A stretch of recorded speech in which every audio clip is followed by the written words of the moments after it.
Ok, je viens. Juste donnez-moi une minute. Une minute.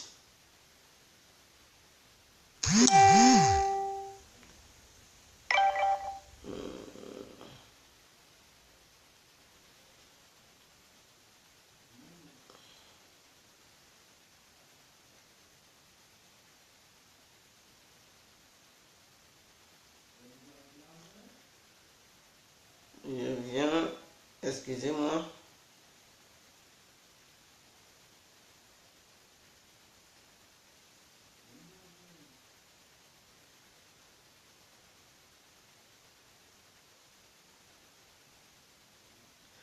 Voilà.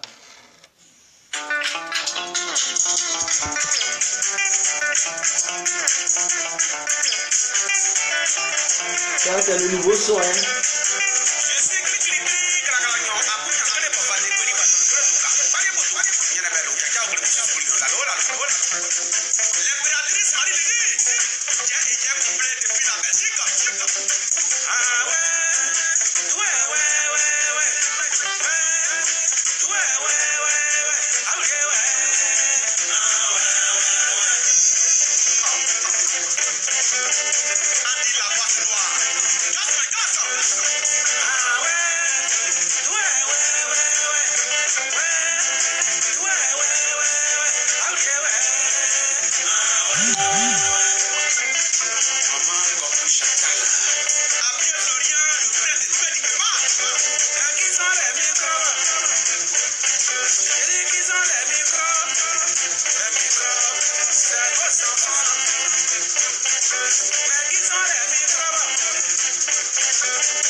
Partagez la vidéo.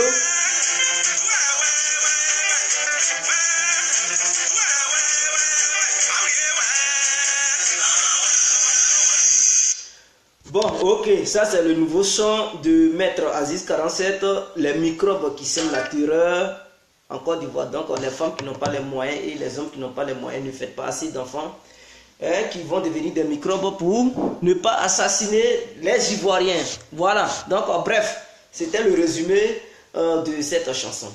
Alors, nous sommes aujourd'hui devant cette caméra pour aborder encore la question sociopolitique, voilà, ivoirienne. Donc, nous voilà à nouveau. Pour ceux qui ne me connaissent pas, je suis l'incontournable, Dieu complet, tout terrain, l'homme dont on parle, l'homme qui n'a pas froid aux yeux, l'homme qui ne mange pas ses mots. Vous pouvez aussi m'appeler devant la vie, l'homme n'est rien, docteur Modon ou bien le gouverneur italien. Alors, nous voilà à nouveau, nous allons aborder cette question. Il n'y a pas de sujet tabou parce qu'avec moi complet, on ne caresse pas les problèmes. Non, on dit la vérité. Quand il s'agit de la vérité, il faut taper. Il faut prendre le guédouma pour taper sur la vérité, la tête de la vérité. Raison pour laquelle je suis beaucoup haï, beaucoup me détestent, mais bon, c'est ça la vie. S'il n'y a pas de personne, s'il n'y a personne qui te haït, c'est que tu n'es pas un être humain. Bref, dans cette vidéo, j'aimerais remercier infiniment le président, son excellence, M. Alassane Ouattara, pour le travail bien bâti qu'il fait en ce moment. J'ai vu aujourd'hui les déclarations de M. Stéphane Kipré qui dit que non, un pays émergent, ce n'est pas en construisant les routes, ce n'est pas en créant je ne sais pas quoi que ce soit, mais un pays émergent, lui-même en Europe, il est là. Est-ce qu'il ne voit pas les routes qui sont créées? S'il n'y a pas de routes, comment les pays peuvent être émergents? Pour qu'un pays soit émergent, il faut aussi des routes. Ça fait partie de l'émergence, s'il vous plaît. Parce que le trafic permet aussi d'apporter beaucoup d'argent. Quelqu'un qui doit aller au travail, et qu'il y a des embouteillages, il n'arrive même pas à l'heure au travail. Comment il peut travailler? Comment il peut travailler? Mais il sera toujours en retard. Quelqu'un qui doit aller passer l'examen, il habite dans l'autre ville. Il doit aller passer l'examen dans l'autre ville. En cours de route, voilà, il tombe, il est pris par l'embouteillage. Il ne peut pas passer son examen. Il va arriver en retard. Et à cause du retard, il sera un malheureux candidat. Voilà, à l'examen, par exemple, du BPC ou bien du baccalauréat. Donc, les routes sont aussi bien. Je félicite Alassane Ouattara parce que c'est grâce à lui l'axe Abidjan-Divo-Gagnoua va obtenir au moins le bitumage. Et ça a déjà commencé les travaux. Laurent Gbagbo, son secteur, il a été au pouvoir pendant 10 ans et demi, s'il vous plaît. La route, la voie était dégradée, était infréquentable. Mes soeurs et frères, les gens mouraient et moi, c'est sur cette voie que je passe. Hein. Souvent, je quitte à Gagnoua chez mes parents maternels. Je viens sur Abidjan. Souvent, je quitte à Divo chez mes parents paternels et je viens sur Abidjan. Mais la voie, mais quand je suis dans le car, mais je prie Dieu de nos ancêtres pour ne pas que voilà, le car fasse un accident. Parce que j'ai tellement peur. J'avais peur de mourir accidentellement parlant. J'avais peur parce que je me disais, ah, si ce cas se renverse là, il n'y a pas de truc, on ne peut pas survivre. Parce que la voie était vraiment infréquentable, impraticable. Et je dis, mais je me posais des questions. Ah, mais Laurent Gbagbo, on le soutient, mais lui, quand il part à Gagnoua, il fait comme on dit, non, il prend l'hélicoptère. Donc, il ne sait pas si la voie est dégradée. Ce sont ces gars de corps qui prennent la voie. Je dis, ah, je comprends. Comme lui, il roule, il ne marche plus par terre. Il marche maintenant dans les airs. Il passe dans les airs, donc, raison pour laquelle ça ne lui dit rien.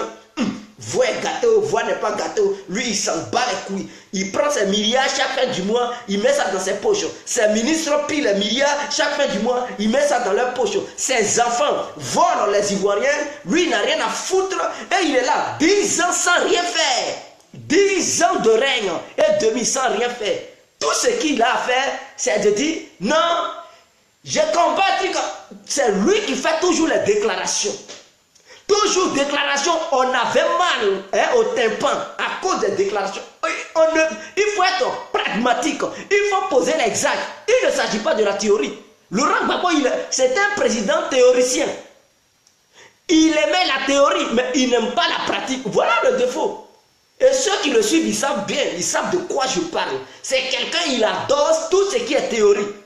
Mais pour dire pratique, non, lui n'est pas là-dedans. Oh, un président qui pratique et qui évite la théorie, c'est un vrai président. C'est-à-dire les projets sont là. Tu n'as pas besoin de crier sur tous les toits. C'est sur le terrain, on te voit.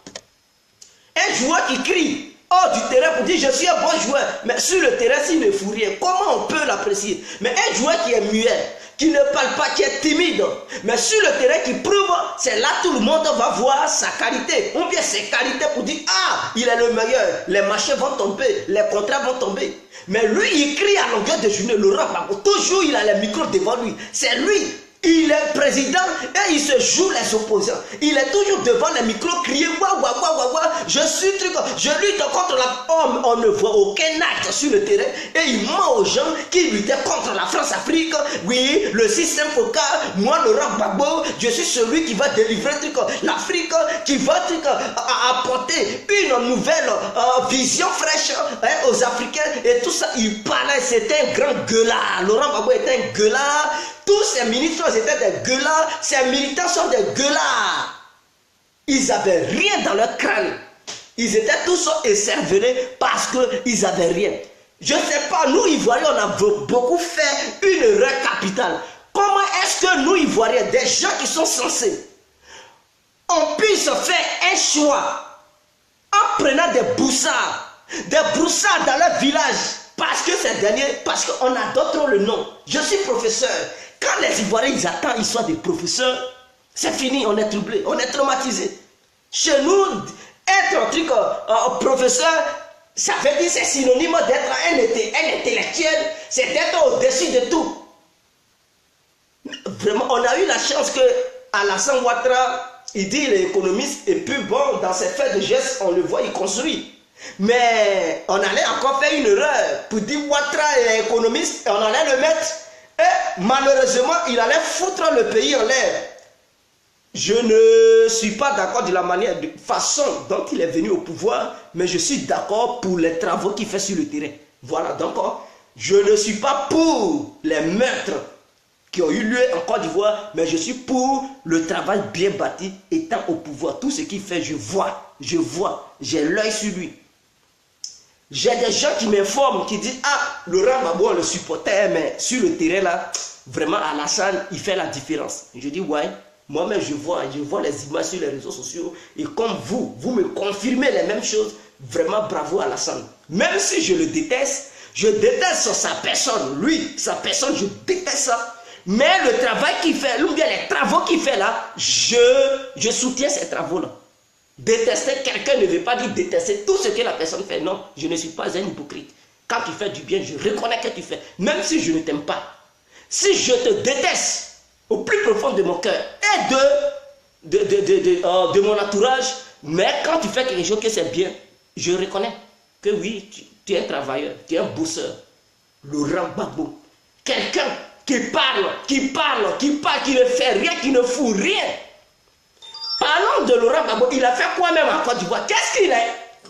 Qui a le souvenir de Laurent Gbagbo en Côte d'Ivoire même? Il a fait quoi d'ailleurs? Vous qui êtes militant, à cause de Gbagbo, on ne peut plus dormir.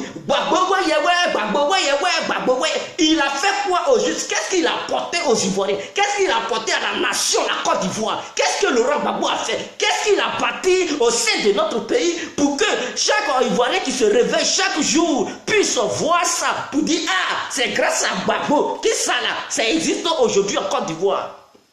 Il a apporté quoi aux Ivoiriens? Rien. Il a gouverné pendant 10 ans et demi. Il a foutu la merde. Laurent Gbagbo a été le malheur de toute la Côte d'Ivoire. Il a été le malheur de tous les Ivoiriens. Lui, il incarne, il est le dépotoir même du malheur. C'est grâce à lui qu'on a connu le malheur. Grâce à Laurent Gbagbo, on a connu le malheur. Grâce à lui, on a connu ce que c'est qu'une crise militaire. Grâce à Laurent Gbagbo, on sait comment un Ivoirien peut mourir facilement devant toi. Comment on peut buter une Ivoirienne, c'est 5 votes, on peut devant toi. Comment on peut égorger quelqu'un à cause de Gbagbo? Il a été le malheur, le pire de tous les présidents que la Côte d'Ivoire a connu. dans son existence. Laurent Gbagbo est l'incarnation du diable. Il n'est rien que le diable. Qu'est-ce que vous voulez nous dire? Il a apporté quoi aux Ivoiriens? Il était là. Lui, sa politique a été de tuer les Ivoiriens, assassiner les Ivoiriens. Parlons du déchet toxique. Vous allez dire encore, c'est les rebelles qui ont pris déchets toxiques au nord pour amener ça au sud de la Côte d'Ivoire, à Abidjan là. C'est le sud. Ce n'était pas les Ouattao, les Ouattara, les Soro Guillaume qui ont pris bateau de Trafigura pour amener ça au sud. Le bateau n'était pas suivi des Kalachnikov, des obus, des RPG, je ne sais pas, des mortiers. Le bateau est venu librement. Mais qui a accueilli ce bateau? Ce bateau a été accueilli par Laurent Gbagbo. Lui, en tant que il ne savait pas ce qui était à l'intérieur du bateau. Il ne savait pas que c'était des déchets toxiques. Il ne savait pas que en déversant ces déchets-là, son peuple allait mourir. Il ne savait pas ça. Mais non, monsieur, il sait bel et bien qu'en déversant ces déchets toxiques, on dit c'est toxique. Mais lui, je comprends. C'est un broussard de trucs de gagnoa, je comprends. Je comprends. Il vient de trucs en maman. Je comprends. On lui dit déchet, comme il ne connaît pas la signification de déchet toxique. Quelque chose qui est toxique, on te dit ça va tuer ton peuple. Mais lui, il a bouché ses tympans, comme il ne comprend rien. Il ne veut rien comprendre, c'est l'argent qui regarde. C'est son ventre qui regarde. Et ses ministres qui l'entouraient. Eux aussi, voilà des gens, ils ne voulaient pas laisser leur ego de côté. Mais ils étaient zélés. Ils savaient que ça allait assassiner, terroriser, terrifier le peuple ivoirien. Mais non, ils disent Zawiya quand même, Bouike. Et ils ont accueilli ça. Trafigura, waouh, faut verser des déchets toxiques. On n'a rien à foutre avec ce peuple. Ce peuple moribond. On va foutre quoi avec le peuple ivoirien? Ce sont des animaux, ce sont des voyous, ce sont des délinquants. Assassinons-les, mais de façon intelligente. Et ils ont déversé les déchets toxiques au plat, à Cocody là-bas. À Port-Boué là-bas, ils ont partagé ça comme si on vendait des tas de trucs de gombo au marché. Et les Ivoiriens ont commencé à mourir. Et ils se jouent maintenant les surpris. Et j'ai dit, il adore bien le micro. Il est maintenant au palais. Je ne suis pas content de ça, mais tu n'es pas content. Tu avais mis au port, tu avais mis qui au port là-bas comme le DG du port. Il t'avait pas fait des trucs. Ton ministre de l'Intérieur, ministre de la Défense. Ils n'étaient pas tous au courant. Ils ne pouvaient pas nous dire que le ministre de la Défense était un pro-truc, un pro-rebelle. C'est toi qui l'avais nommé. Le ministre de la Défense, c'est toi qui l'avais nommé. Tu savais qui il était. Le ministre des Affaires intérieures, il était du FPI. Il n'était pas un RDR. C'est le premier ministre qui était RDR. Donc, si bateau rentre là, ministre de l'Intérieur et de la Défense, ils ne peuvent pas dire c'est Soro qui les empêchait de te faire le CR. Non. Les membres du FPI que je connais là, Soro peut interdire de ne pas parler à Laurent Gbagbo. Il était au courant. Il a pris à cause d'une somme de 2 milliards. À cause d'une somme de 2 milliards, vous savez, les Ivoiriens sont morts. Il a vendu 600 Ivoiriens en guide de trucs de 2 milliards de francs CFA. On lui donne 2 milliards et 600 Ivoiriens meurent. Et il se joue les étonnés. Et après, non, on va donner de l'argent aux familles des victimes. Donc toi, tu achètes maintenant les corps. Tu achètes les corps. L'argent qu'il avait promis aux familles des victimes, on n'a pas vu cet argent jusqu'à il a laissé le pouvoir en 2011. C'est-à-dire l'argent vient. Ces ministres, ils ne donnent pas l'argent aux familles des victimes. Ils prennent, ils mettent ça dans leur poche. Bande de voyous, des voleurs comme ça qui nous gouvernaient. Ils étaient tous des voleurs. L'argent, l'Angleterre avait dédommagé la Côte d'Ivoire. L'Angleterre, l'État anglais avait donné parce qu'il y avait des organisations internationales qui avaient condamné cela. Ils ont débloqué l'argent. L'argent est arrivé en Côte d'Ivoire. Laurent Gbagbo et ses ministres ont bloqué l'argent. Ils n'ont même pas partagé ça aux Ivoiriens. Tous ceux qui étaient victimes. Ils n'ont pas partagé ça. Jusqu'à aujourd'hui, on ne sait même pas où cette affaire en est. Ils ont bloqué tout ça là. Parce qu'ils ne veulent pas voir l'argent passer. À cause de l'argent, vous avez tué votre peuple. 600 personnes. 600 personnes. Et vous voulez mettre tout sur les rebelles. Les rebelles ont tué, oui. Je les connais. Ils ont tué. Mais vous avez tué de façon volontaire. Quel était votre but? Quel était votre but? En permettant à Trafigura de verser les déchets. C'était quoi votre but? On t'a dit de gouverner Côte d'Ivoire. Toi, tu viens au pouvoir pour tuer les Ivoiriens. On dit viens sauver les Ivoiriens. Non, monsieur Laurent Gbagbo, il vient pour assassiner les Ivoiriens. On te dit viens gouverner le pays pour contrôler le pays. Il faut empêcher tout ce qui est toxique venant de l'extérieur. D'entrer à l'intérieur de la Côte d'Ivoire. Laurent Gbagbo, il devient président pour accueillir les déchets toxiques venant de l'intérieur pour rentrer, venant de l'extérieur pour rentrer à l'intérieur de son pays. Et ça encore, les gens le soutiennent dedans. Mais il faut être malade. Parce que tous ceux qui le soutiennent, il y a des gens qui ont perdu leur famille. À Abidjan, il n'y a pas histoire de trucs en nordistes pour dire on va. Parce que votre vision c'était d'exterminer les nordistes, les gens du centre. À Abidjan, là, toutes tendances confondues, que tu sois du nord, centre, l'ouest, au sud, l'est, tout le monde vit là-bas. Même à Makori, ça fait des victimes. Moi-même, j'habitais à Makori. Or, pourtant, je suis un petit Didaï, un petit BT. Donc, moi, je vivais à Makori. Et j'ai vu des gens qui sont morts à cause du comportement belliqueux de Laurent Gbagbo. Son histoire de déchets toxiques. Il y a eu des BT qui sont morts. Mais comme je ne sais pas si leur cerveau a été purgé, hein, par je ne sais pas quel poison, donc ils ne veulent pas ouvrir leur cervelle. Moi, en tout cas, moi compris, suivre encore Laurent Gbagbo, ce n'est pas moi. Non. Suivre Laurent Gbagbo, ce monsieur-là, moi complet, non, c'est fini. C'était avant. J'étais encore ignorant. Mes yeux étaient encore écaillés, raison pour laquelle, sinon, à ce moment, j'allais être à l'aise en Côte d'Ivoire. Voilà, tous ces magouilles qu'il a créés, à cause de lui. Nos amis souffrent à la Maka. À cause de lui, nos amis ils souffrent à la Maka. Les jeunes souffrent. Si moi j'étais encore là-bas, j'allais être à la Maka. Et quel allait être le comportement des membres du FPI? Eux, ils n'ont rien à foutre. Hein. Ils ne regardent pas les prisonniers. Eux, c'est l'histoire de Gbagbo ou rien. Je suis encore Gbagbo ou rien. Comme si Gbagbo tenait le monopole de la vie de tous les Ivoiriens. Vous pensez que c'est Gbagbo qui a mis les Ivoiriens au monde? C'est Gbagbo qui a mis les Ivoiriens au monde.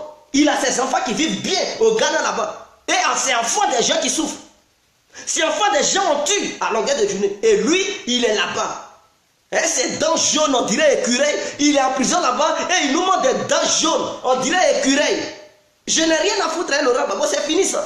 Et c'est fini. C'est fini. Tous ceux qui dorment encore, moi je lance un appel à tous les didas. Je lance un appel à tous les didas. Que tu sois dida, tu me regardes ce soir. Ouvre les yeux, mon frère. Ma soeur, ouvre les yeux. Laurent Gbagbo, il n'est pas né pour ton bien. Laurent Gbagbo, il n'a pas créé le FPI pour ton bien. Laurent Gbagbo a créé le FPI pour nuire les gens de l'Ouest. Pour les tuer, les assassiner. Faire un complot international pour éliminer le peuple de l'Ouest. Laurent Gbagbo est un démon pour les gens de l'Ouest. Laurent Gbagbo, il n'est pas né pour sauver la Côte d'Ivoire, les Ivoiriens. Non. Vous-même regardez. Quel président qui est venu en Côte d'Ivoire qui a vendu le peuple de l'Ouest? Qui, parmi tous les présidents de la Côte d'Ivoire, qui a une fois vendu le peuple de l'Ouest? Il fallait ce Koudou Gbagbo. Ce Koudou Gbagbo et son clan, sa bande d'idiotes. Il fallait ces gens-là pour vendre tout l'Ouest.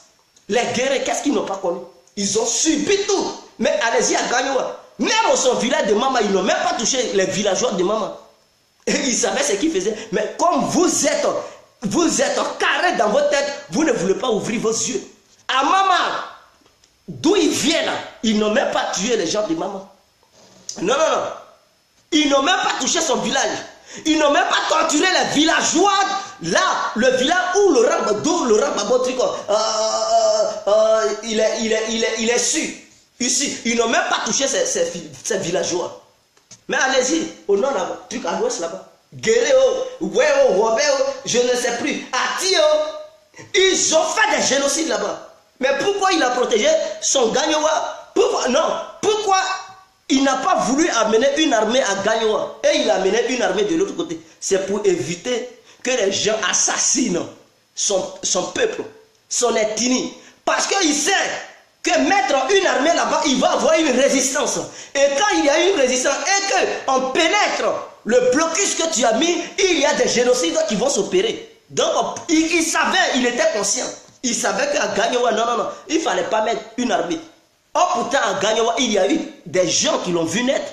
Il a grandi là-bas. Il y a sa grande famille là-bas. Pourquoi il ne la sécurise pas?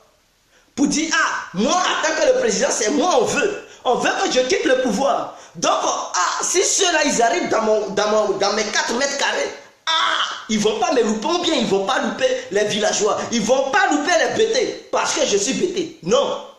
Il sait, il est conscient. Pourquoi il n'a pas amené une armée là-bas?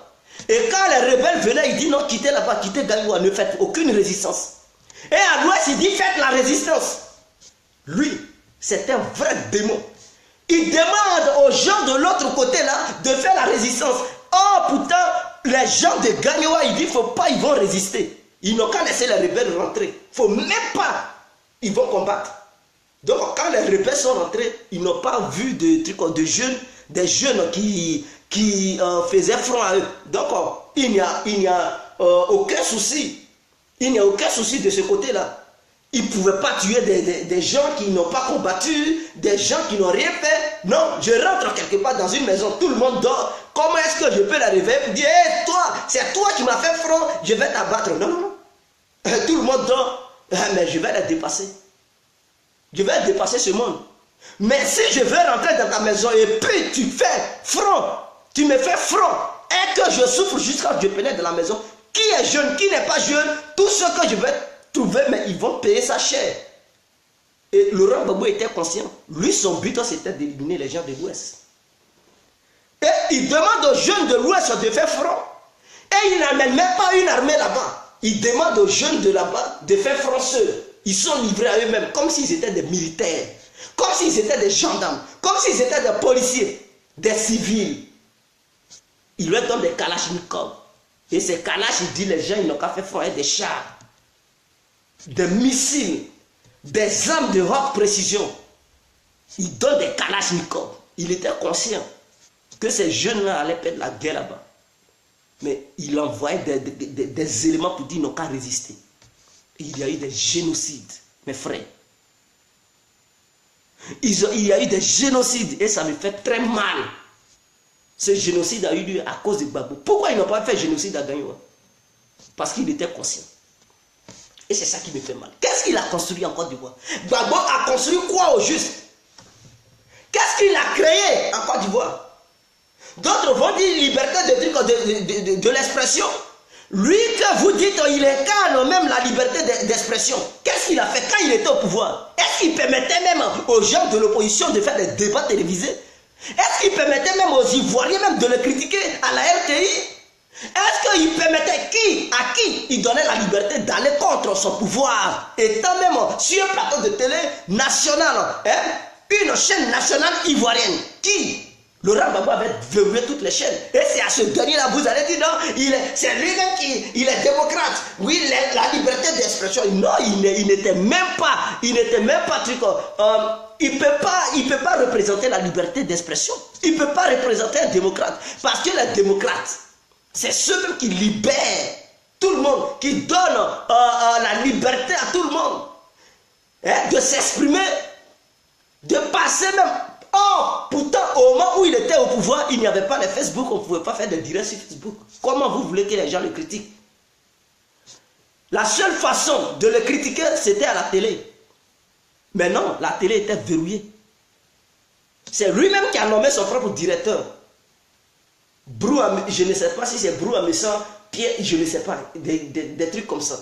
C'est lui-même qui a choisi ses propres journalistes.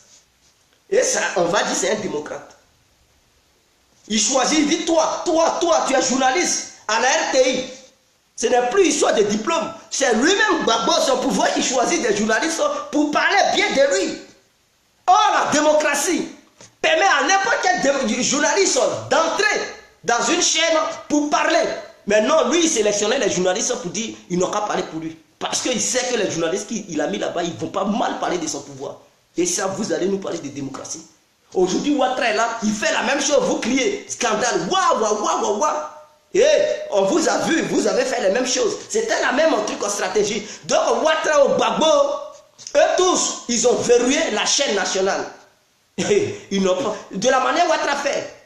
Et il ne peut pas laisser quelqu'un pour passer à la haine et critiquer son pouvoir. C'est la même façon que Gbagbo avait fait. Donc, je ne vois pas qui est démocrate. Gbagbo, Ouattara, personne n'est démocrate. La liberté de l'expression a été toujours à la base de tout. Ils n'ont jamais été des figures de démocratie. Non. Donc, si vous voulez parler, histoire de dire Gbagbo est le démocrate, Gbagbo, non, non, non, non, enlevez ça là. Très tôt, enlevez ça, épargnez ça, parce que lui-même, il n'est pas une figure de la démocratie. Très loin d'être cela. Non, non, non. Parce que moi, j'ai vécu en Côte d'Ivoire et je sais ce qui s'est passé là-bas. Je sais ce qui s'est passé là-bas. N'importe quoi. Qu'est-ce qu'il a créé même en Côte d'Ivoire? Il a fermé même la presse. Presse écrite comme presse télévisée, presse visuelle et tout. Il a verrouillé partout. Même quand l'opposition critiquait dans les journaux, il les poursuivait. Il les poursuivait. Moi, j'étais là-bas. Il y a d'autres journaux qu'on suspendait pour dire non, ce journal ne peut pas apparaître pendant un mois ou bien 2 semaines parce qu'ils ont fait des fake news. Ah oui, le pays faisait les mêmes choses. Et ce sont ces mêmes choses que Ouattara aussi fait. Et c'est dans ça on est.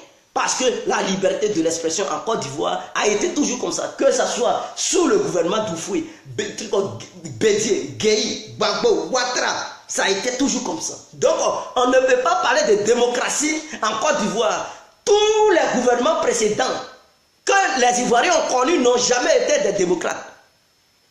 Ils n'ont jamais été des démocrates. Donc aucun politicien en Côte d'Ivoire ne peut dire moi, j'incarne la démocratie en Côte d'Ivoire. Jamais.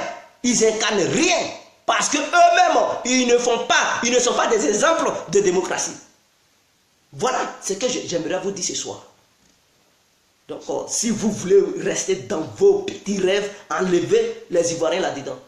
Chers parents d'Ivolais, chers Dida de Lakota, chers Dida de Divo, chers Dida d'Iré, et j'en passe, chers Gaudier, les trucs, même que ça soit au nord, les bêtés qui veulent comprendre, qu'ils comprennent, qui étaient derrière Gbagbo.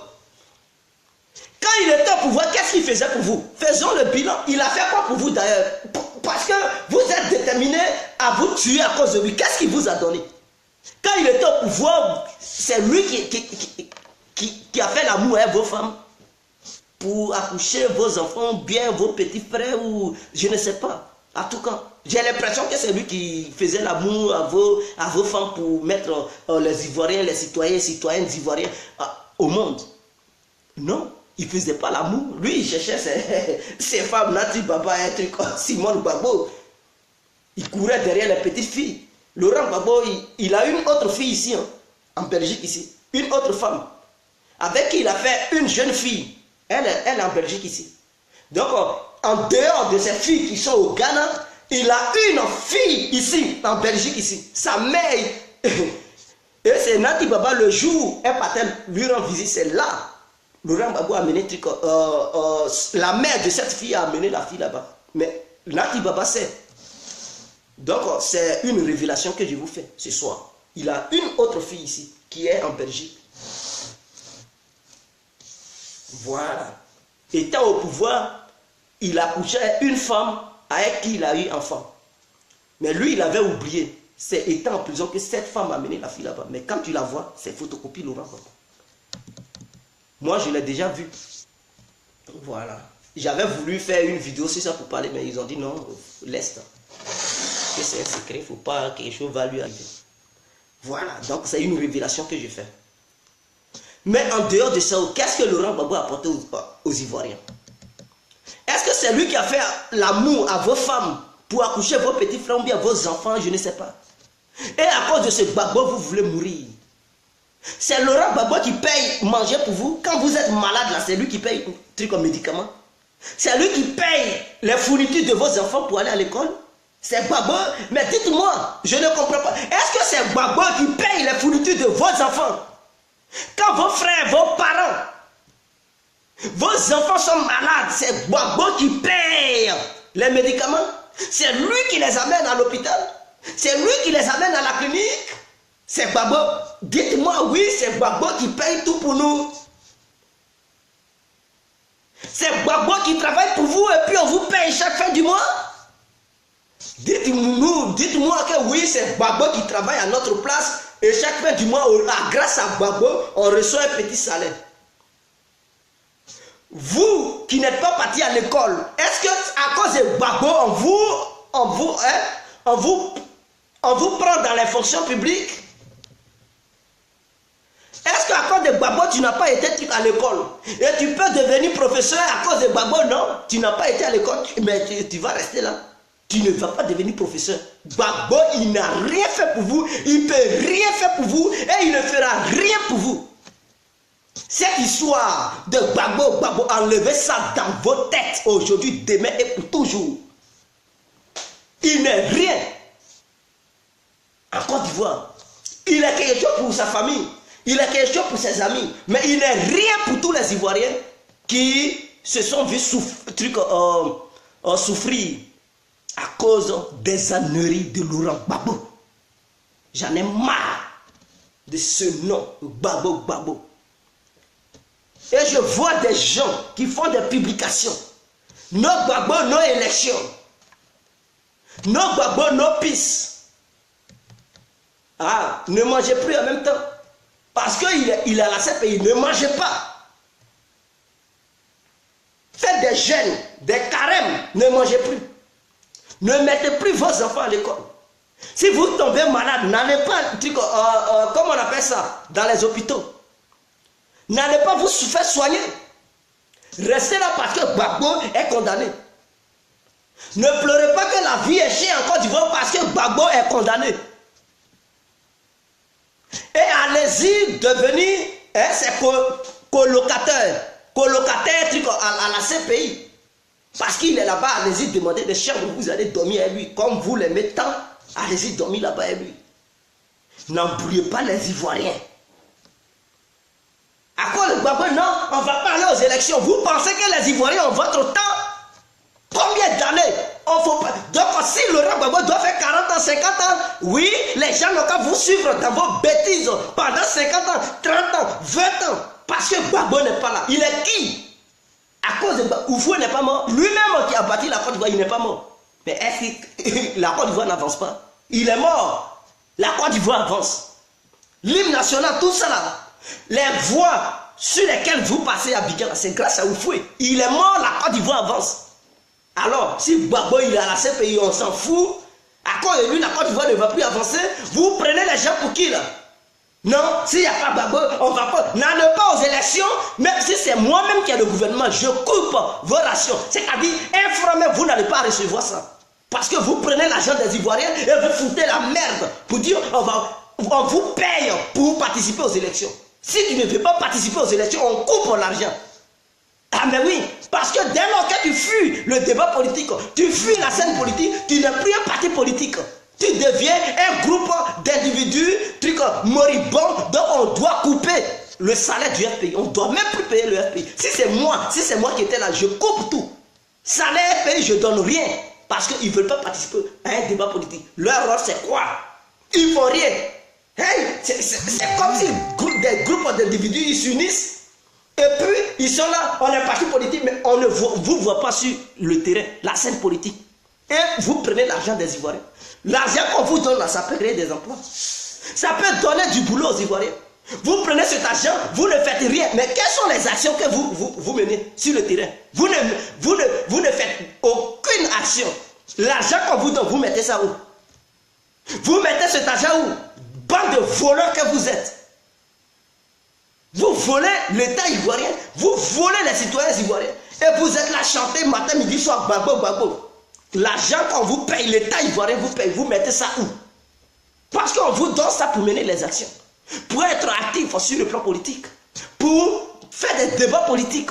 Pour s'opposer et demander, aiguiller le pouvoir. Mais si vous ne jouez pas ce rôle, et que vous êtes là, vous criez, on participe aux élections, mais si vous ne voulez pas aller aux élections, ne cherchez pas aussi l'argent. Reniez aussi l'argent.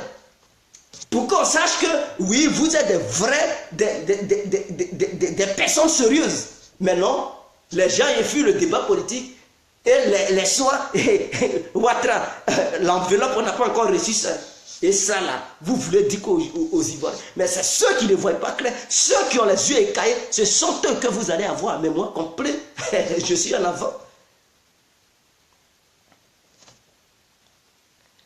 Je suis en avant. Des gens qui disent, 2020, on va boycotter. Allez-y, vous faire foutre. Si vous n'êtes pas là, les gens vont gouverner la Côte d'Ivoire. Et basta. On s'en fout de vous. Vous boycottez ou vous ne boycottez pas. Même si c'est une personne qui vote. Lui que cette personne va voter, il va être président. Et puis c'est fini. Vous allez crier, non, hey, on a boycotté. Et puis ça fait quoi? Ça change quoi? Ça change quoi? Vous pensez que c'est un boycottant qu'ils vont vous prendre pour dire, venez gouverner? Non, mes frères, vous faites des erreurs quoi. C'est pas en boycottant que vous allez devenir président, s'il vous plaît. On t'appelle au sein de l'Assemblée nationale. C'est pas en boycottant, c'est pas en fuyant de devenir député qui vont te prendre dans ton coin, dans ta maison pour dire, comme tu as boycotté, viens devenir député. Jamais en Côte d'Ivoire on ne connaît pas ça. Tu boycottes, mon frère, tu vas rester dans ta maison. On n'a rien à foutre. Si il part aux élections et qu'il est une personne même vote ce dernier, il va être député. On s'en fout. Si vous voulez crier scandale, on n'a rien à foutre. Si vous ne voulez pas aller aux élections, il y a des personnes volontaires qui vont se présenter aux élections. Et il y a des Ivoiriens dignes comme moi qui vont aussi les voter. Vous pensez que quoi? Les Ivoiriens commencent à voir clair. Les Ivoiriens commencent à voir clair. Donc on essaie d'avoir beaucoup. On n'a rien à foutre avec vous. Je lance un appel à tous les Ivoiriens capables de se présenter aux différentes élections de la Côte d'Ivoire. Présentez-vous mes frères. On est une fois, on met une fois. Faut pas rester derrière Babo, tu vas mourir. Qui va nourrir ta famille? Faut pas rester derrière Babo, tu vas mourir. Qui va bâtir la Côte d'Ivoire? Faut pas rester derrière Babo, ta vie va se foutre en l'air. Faut pas hypothéquer ta vie à cause de Babo. Car Babo, lui, il a déjà ses milliards, ses enfants, leurs milliards. Ils n'ont rien foutu pour la Côte d'Ivoire. Et donc, on ne soit pas derrière Babo pour ne pas foutre aussi la Côte d'Ivoire en l'air, pour ne pas foutre la vie de ta famille en l'air. Il ne faut pas laisser l'enfer à ta famille, mon frère. Parce que c'est dans le travail que se trouve le salaire. Devenir député, on peut te payer et lutter en même temps pour ceux qui t'ont élu. C'est-à-dire tu te bats pour toi et tu te bats pour tous ceux qui vont t'aider à devenir député. Tu vas leur aussi apporter quelque chose dans leur vie.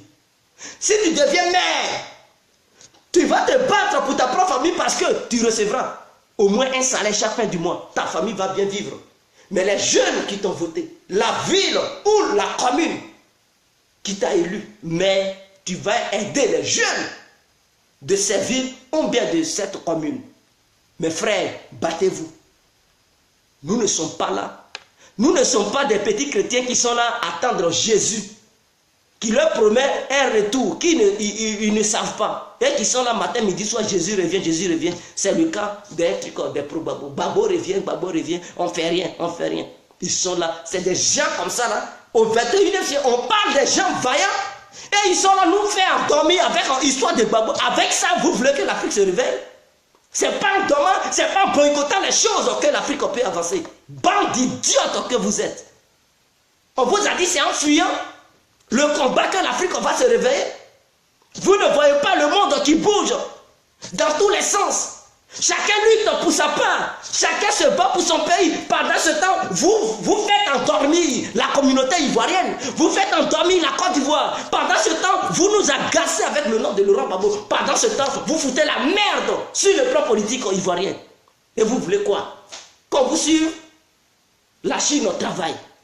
Les Américains, Donald Trump, il se bat pour l'Amérique. Il traite les Africains de merde. Il insulte tout le monde. Oui, la France, Macron, il va dans tous les pays. Il fait les navettes. Afrique, il va en Chine. Il part dans tous les sens. Poutine va partout. Même les autres pays africains, les présidents, ils vont partout. Et tout ça là, pour se battre pour leur pays. Parce que demain, on ne sait pas. Pendant ce temps, vous voulez faire dormir le peuple ivoirien. Pendant ce temps, au lieu de se battre, vous voulez faire dormir le peuple ivoirien avec l'histoire de Gbagbo. Il est le seul qui fait la prison. Il est le seul. Il est le seul intellectuel de la Côte d'Ivoire. Il est le seul intellectuel de la Côte d'Ivoire. Il est le seul intellectuel de la Côte d'Ivoire. À cause de lui, on ne peut pas dormir. Il y a eu des grands dirigeants, il y a eu les Mao, il y a eu les Staline, il y a eu les Lénine. En Russie, est-ce que quand ceux-là ils sont morts, la Russie n'évolue pas? Quand Mao est mort en Chine, lui-même qui a fait la révolution chinoise, Mao, le grand Mao, qui a libéré la Chine des trucs des Européens, des colonisateurs. Quand il est mort, est-ce que la Chine n'évolue pas? Si Jinping il ne dirige pas la Chine, est-ce qu'ils sont là, les Chinois, ils sont là, ils dorment pour dire, comme Mao est mort, nous les Chinois, on n'a rien fait. Et puis ils dorment, les gens ils travaillent. Les gens travaillent. Est-ce que au Ghana, Kwame Nkrumah il est mort? Est-ce que les Ghanais n'avancent pas? Ils sont là dans les coins pour dire Kwame Nkrumah est mort. Kwame Nkrumah, ils l'ont pas tué, mais ils l'ont tué. Il est mort aussi. Ce sont les colons qui ont fait ça. Mais est-ce que quand il est mort, les Ghanais sont devenus des fainéants? Au contraire, ils ont eu le courage. Ils ont bravé leur bravoure pour affronter les difficultés et travailler. Aujourd'hui, ils ont relevé le truc, le Ghana. Les Ghanais, ils lancent des satellites sur orbite. Pendant ce temps, les négros ivoiriens, ils sont là, ils agacent les gens avec Laurent Gbagbo. Les gens, ils font la guerre des planètes. Ils lancent maintenant des satellites. Chacun se bat pour avoir sa propre truc, antenne de communication, de radio et tout. Parce que si tu lances au moins 2 satellites, mais tu es ton propre truc, tu es indépendant. Tu ne vas plus payer canal dans la main des Français. Tu ne vas plus payer, je ne sais pas, quoi dans la main des trucs des Européens. Toi-même, tu dépends maintenant de toi. Et c'est ce que les Ghanais font. Ils vont lancer maintenant. Les Marocains ont fait ça. Kadhafi avait fait ça. Les Algériens, ils sont là. Ils sont dans une course. Pendant ce temps, vous faites endormir le peuple ivoirien avec histoire de Gbagbo. Merde à la fin. Est-ce que c'est Gbagbo qui nous a mis ici? À cause de Gbagbo, les Ivoiriens ne vont plus avancer. Vous accouchez des enfants. Au lieu de vous battre pour préparer la venue de ces enfants, vous vous battez pour des vieux. Des vieux qui ont des cheveux blancs, qui n'ont rien à foutre, qui n'ont rien foutu en Côte d'Ivoire pendant 10 ans et demi. Qui ont manipulé, qui ont marmaillé, étant au pouvoir. Des grands voleurs, des pilleurs. Et vous voulez encore faire dormir les gens. Mais attendez. Attendez. Tu as déjà fait le premier combat avec quelqu'un, il t'a terrassé. C'est quelle promesse encore tu vas faire aux autres, aux auditeurs, ou bien aux spectateurs, pour dire non, donnez-moi encore le deuxième round, je vais le terrasser. Qu'est-ce que tu as fait? Le premier, est-ce que tout le monde t'a pas vu? Tu n'as rien foutu, qui va encore parier? Et puis ces milliards vont rester là-dedans. On n'a plus ce temps-là. La Côte d'Ivoire avance. La Côte d'Ivoire avance. S'il veut sortir, qu'il sorte. Mais pour lui, on va dire non, on ne peut plus faire quelque chose en Côte d'Ivoire. Et moi, je ne suis pas dans cette vision de ces gens-là. Ceux qui pensent que sans Gbagbo, rien ne va avancer. Je m'oppose fermement à ça. Le monde se multiplie.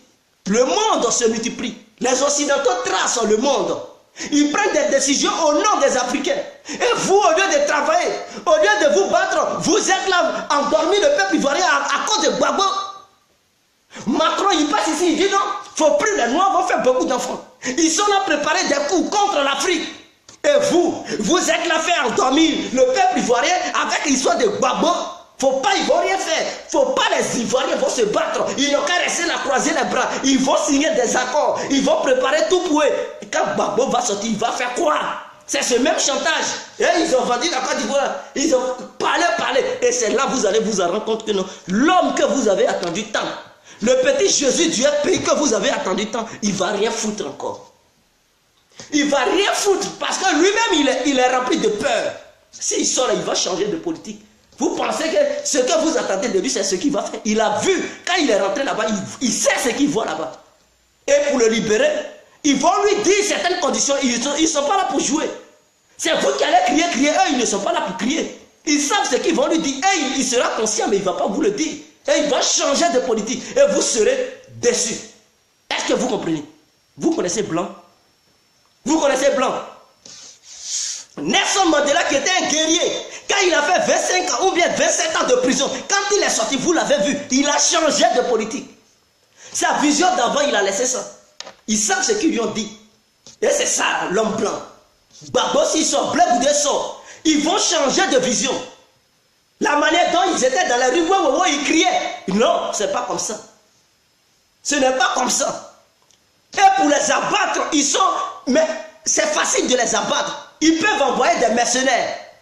Étant sur les immeubles, ils vont les buter. Et vous n'allez rien faire. Est-ce que vous comprenez? Donc, mettez ça dans vos têtes. S'ils ont abattu des grands présidents du monde, ce n'est pas Gbagbo et Bleu, ils ne peuvent pas abattre.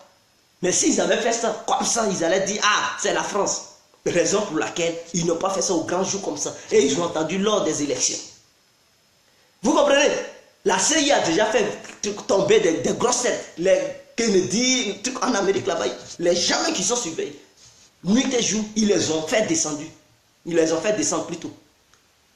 En Russie, il y avait un monsieur, une famille SAR, on les a abattus. La CIA est rentrée là-bas. La Russie, la puissance, c'était encore l'URSS. Ils sont rentrés là-bas à abattre le monsieur et toute sa famille. Ce n'est pas Laurent Gbagbo, ils ne peuvent pas abattre. S'ils voulaient les faire du mal, leurs familles qui sont au Ghana, ils allaient les faire du mal. Ils allaient les faire du mal à la CPI aussi. Parce que c'est eux qui les surveillent. On peut tuer un président, même le mollah de l'Iran. C'est avec son habit, ils l'ont empoisonné. Ils ont mis du poison. Ça l'a tué à petit feu, il est mort. Les sionistes l'ont tué. C'est pas Gbagbo, il ne peut pas faire truc. Donc si, parce qu'il leur fait pitié, c'était juste pour montrer aux Ivoiriens qui ils étaient. Au lieu de vous préparer, au lieu de chercher autre solution, au lieu de changer de politique, d'obtenir autre chose, parce que votre politique a été un échec, raison pour laquelle ils vous ont bouté, étant au pouvoir. Ils vous ont dégagé, ça a été un échec. Parce que si c'était une victoire, ça n'allait pas se passer comme ça. Changez de vision. Le monde évolue. Les gens se battent pour leur nation. Et vous dites aux Ivoiriens de rester là. Restez dans les petites manifestations. Gbagbo, Gbagbo. Pendant ce temps, les gens ils sont dans les laboratoires, en train d'étudier, en train de faire des plans pour le futur. Pendant ce temps, les Ivoiriens, ils sont feignants, ils sont dans les petites rues de Paris, de Tricot, Château Rouge, ils sont devant la CPI, ils sont ceci, cela. Non, sans Gbagbo, il n'y a pas d'élection. Et ils font endormir le peuple ivoirien. Et dans ça, vous voulez que la Côte d'Ivoire évolue. On veut être les derniers en Afrique. C'est ça. Des gens signent des accords partout. Avec d'autres pays qui peuvent les aider. Leur apporter les nouvelles technologies. Acheter des brevets de trucs, des grandes sociétés qui fabriquent les grandes marques.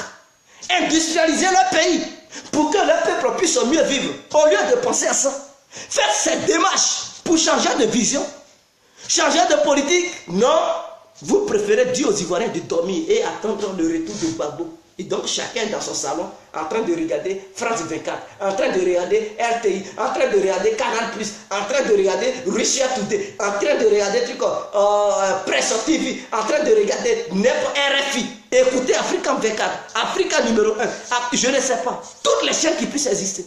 Vous êtes là concentrés, et Gbagbo il vient quand? Et RFI a dit, en train d'écouter comment on appelle ça, le truc Mediapart. Mediapart, mais vous ne savez pas que Mediapart, c'est Soros qui dirige ça. Ceux même que vous dites, vous combattez, c'est eux qui financent ces médias. Quand ça leur plaît, ils vous font endormir, ils révèlent certaines choses, et puis vous êtes agités. Et après, ils bouclent. Quand ils bouclent, vous pleurez. À un moment venu, ils vont encore révéler des choses, et vous allez crier. Tout ça, c'est pour vous rendre fainéants. Bande d'idiotes que vous êtes. Vous ne voulez pas ouvrir vos cerveaux. Tout ça, c'est pour vous faire endormir, pour ne rien faire. Et ils voient que leur coup marche. Ils voient, quand vous voulez changer de vision, il faut révéler des choses. Mediapart lance le cri d'Alex. Et vous laissez vos projets, vous partez du côté de Mediapart. Oui, Mediapart a dit, Fadou Ben Soudan, elle est affaiblie, elle ne peut plus rien faire, c'est fini. Vous faites des caricatures. Et qu'est-ce que ça donne? Résultat zéro. Vous êtes là-dedans, ça fait des années. Mes frères, vous n'êtes plus des enfants. À un moment donné, il faut grandir. À un moment donné, il faut grandir. C'est un complot, les Mediapart, que vous donnez votre amour. Mais c'est eux-mêmes qui poussent au Mediapart à faire ça. Est-ce que vous les voyez? Ils les poursuivent à la justice. Mais si ce n'était pas eux qui faisaient ça, ils allaient les poursuivre. Ils ont tous les moyens pour étouffer Mediapart. Ils ont tous les moyens pour les étouffer. Mais ils savent que c'est eux-mêmes qui sont cachés derrière, qui font ça, qui vous manipulent. C'est pour manipuler l'opinion publique. C'est pour manipuler les membres du pays. Bête que vous êtes aussi, vous tombez dans le piège. Vraiment, il faut être un Ivoirien pro-FPI, pro-Babo, pour être aussi naïf. Et quand moi je vois ça, je ris. Je dis, mais ceux-là, ils n'ont rien compris encore.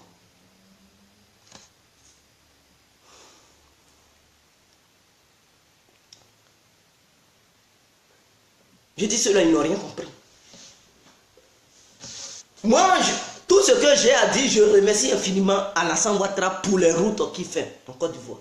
Parce que pour voir un pays, la circulation doit être libre. Il faut avoir une bonne circulation dans un pays. Ensuite, créer les infrastructures dans le pays. Il faut décentraliser les choses pour permettre à d'autres villes d'aussi connaître le marché du pays. Comme ça, si les étrangers viennent, ils ne vont pas se baser sur une seule ville. Parce que si tout est basé sur Abidjan, le jour où Abidjan est détruit, c'est fini. La Côte d'Ivoire devient pauvre totalement. Raison pour laquelle ma vision, il ne faut pas, ils vont tout mettre à Abidjan. Vous voyez la Syrie, imaginons que la Syrie, tous les biens de la Syrie se trouvaient dans une seule capitale, dans une seule ville. Et que les rebelles qui ont lancé assaut sur la Syrie, ils sont capables de cette ville. Et que le gouvernement est là, le gouvernement fait comment? Mais ça allait finir, ils allaient tout casser, tout piller, et c'était fini. La Syrie tombait à plat. Mais eux, leur économie, ils ont décentralisé ça, ça est dans toutes les villes. Donc quand un rebelle prend là-bas, le gouvernement sait qu'il va compter sur cette ville. Là-bas, ça peut fonctionner parce qu'il y a des infrastructures, il y a des trucs, des buildings, des sociétés et tout. Ils peuvent encore fonctionner. En Côte d'Ivoire, moi, c'est ce que j'aimerais proposer au gouvernement ivoirien dans cette vidéo. Par exemple, au nord, à Korogo, si l'État ivoirien actuel pouvait avoir l'idée de faire un aéroport, deuxième aéroport international, parce que les aéroports font rentrer de l'argent dans le pays. Un aéroport international à Korogo, c'est-à-dire tous les Maliens, il y a d'autres qui ont les séjours mais qui ne peuvent pas descendre dans leur pays directement. Eux, ils peuvent passer par cet aéroport de Korogo, directement ils descendent là-bas, ils prennent le cas, la Mali, la Burkina, ce n'est pas loin. Donc ils vont vite arriver au Burkina, vite arriver au Mali. Si c'est un Nigérien, il peut quitter là-bas, aller au Niger en même temps. Et tous les nordistes qui habitent au nord, qui ne veulent pas encore faire un long parcours, c'est-à-dire venir à Abidjan, prendre qu'à Abidjan pour encore traverser toute la Côte d'Ivoire pour aller au nord. Si ce dernier veut venir, ou bien cette dernière veut venir, directement, la personne prend son avion dans le pays où il vit, que ce soit en Amérique, que ce soit en Europe, que ce soit en Chine. Avion, tu descends au nord de la Côte d'Ivoire, à l'aéroport de Korogo directement, tu rejoins tes parents. Que tu sois de Boaké, tu vas descendre au nord de la Côte d'Ivoire, c'est-à-dire à l'aéroport de Boaké, de Korogo. Donc Korogo, Boaké sont deux villes qui sont collées. Donc directement, les gens ils vont venir. Moi, ma vision aussi, c'est de créer un port à fresco. Un port à fresco. C'est vers l'ouest, le sud-ouest. Donc si ce port à fresco est créé, les gens de l'ouest, ils ne vont pas quitter là-bas trop pour venir encore sur Abidjan. Parce que d'autres vont vouloir travailler pour faire la pêche. D'autres vont vouloir travailler au port. Et ça va donner beaucoup d'emplois à ceux qui sont à l'ouest. Maintenant, si on fait un aéroport de l'autre côté, ça va donner de l'emploi à ceux qui sont au nord. Et ça va permettre à certains opérateurs économiques d'investir au nord là-bas parce qu'il y a un port. Donc, le trafic peut marcher. Tu veux faire tes machins, tu mets ça va marcher rapidement. Donc, au nord, à l'ouest, sud, c'est-à-dire à fresco, il y a la mer qui passe là-bas. Il faut créer un port. Et quand on crée un port là-bas, la jeunesse de l'ouest va vouloir travailler dans ce port. Et ce port peut aussi approvisionner par exemple, le Libéria, par exemple, la Guinée. Parce que eux, ils sont de l'ouest.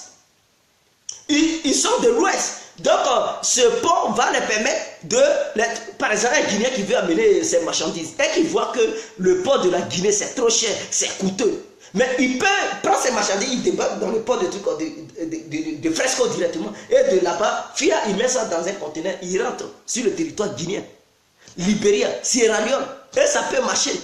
Donc, Voilà comment on peut faire les choses. Donc s'il y a 3 ports en Côte d'Ivoire, ça peut permettre aux gens de venir beaucoup en Côte d'Ivoire. Ça va devenir une place tournante de l'Afrique de l'Ouest. Ça va amener beaucoup d'argent. Parce que chaque port aura un directeur. Et chaque port va faire rentrer les marchandises dans le pays. Ici en Belgique, Anvers, c'est l'un des ports le plus grand de l'Europe. Anvers, ici en Belgique, ils ont le plus grand port. En France même, le port n'est pas plus grand que le port de Belgique. Et c'est ça qui fait, quand on dit les Flamands, ils sont riches en Belgique, mais c'est à cause du port de la Flandre. C'est ça qui les rend riches. Parce que tous les navires qui vont venir, c'est en Belgique. Parce que les gros navires viennent en Belgique, au port d'Anvers, parce que c'est le plus grand port. Après celui de Amsterdam. Donc en Hollande, il y a le plus grand port. Et en Belgique, il y a le plus grand. Donc voilà les 2 grands ports de l'Europe. De l'Europe. Donc tous les gros navires viennent ici. Or, quand ils rentrent, ça leur donne de l'argent. Ça fait rentrer de l'argent. Or, ici, c'est un État fédéral. Donc, les Flandres, ils ont beaucoup d'argent que les Wallons. Pourquoi ils ont beaucoup d'argent que les Wallons? Parce qu'eux, ils ont le port. Mais les Wallons, eux, ils ont les aéroports. Tous les aéroports de la Belgique appartiennent aux Wallons. Sauf l'aéroport de Zaventem, c'est-à-dire à Bruxelles. Mais les autres aéroports appartiennent aux Wallons. Mais les ports, au côté Wallon, il n'y a pas de port. Or, côté flamand, il y a les ports. Et ce sont les ports qui les rendent riches. Tout rentre par ici. Les navires viennent et ils sont riches. Ils sont trop riches ici. Vous comprenez? Donc c'est ça. En Côte d'Ivoire, on peut faire un grand port qui va dépasser même le port du truc d'Abidjan. Après, on a un grand port pour permettre à certains gros navires de débarquer dans les ports de la Côte d'Ivoire. Un grand aéroport qui va dépasser l'aéroport. Lui qui va faire ça, son nom va rester dans l'histoire de la Côte d'Ivoire, je vous le dis. Lui qui fera ça, son nom va rester dans l'histoire et la Côte d'Ivoire va se développer. La Côte d'Ivoire va vraiment se développer. Je vous le dis, c'est très important.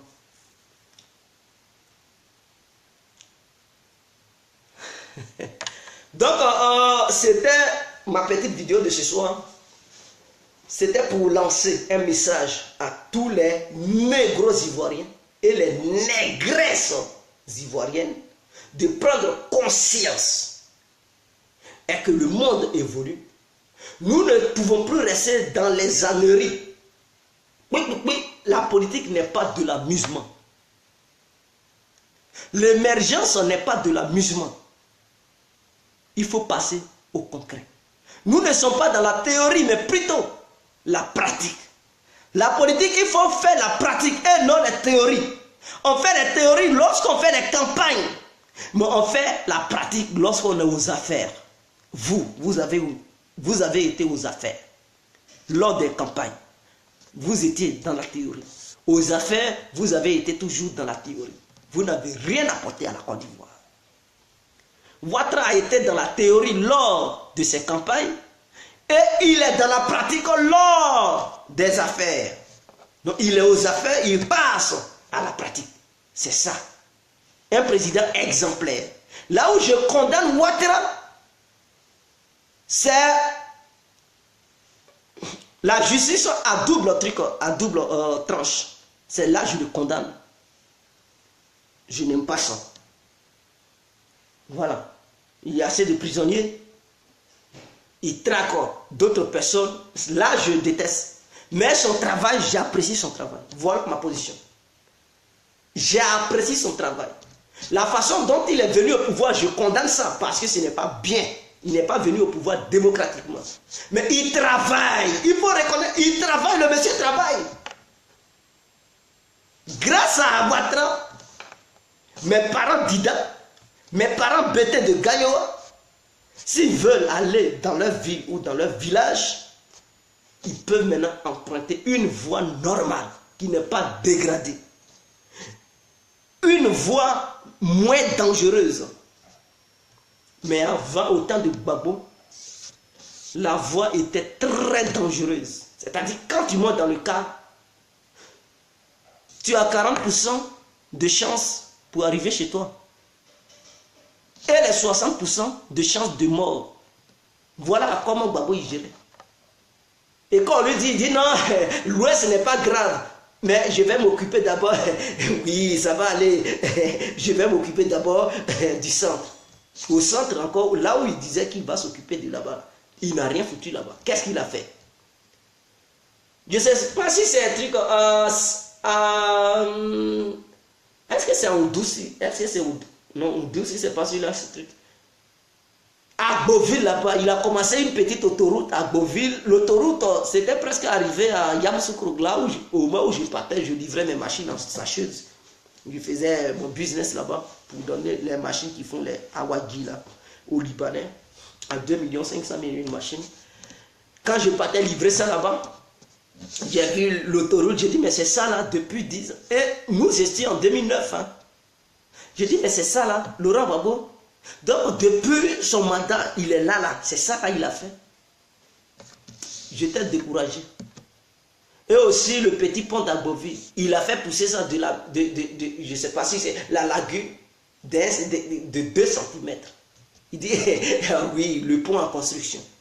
Ça sort de l'eau, on voit 2 cm seulement, et tu dis le pont en construction. Il fallait Ouattara pour terminer ce pont. Et il construit ce pont. On dit non, les ponts, mais les membres d'Agboville, vous, je ne sais pas si vous êtes attirés ou bien je ne sais pas. Mais remerciez Ouattara. Parce que votre bac là, ça allait faire aussi, ça allait chavirer. Or, le pont c'est garanti. Vous pouvez prendre vos voitures et tout.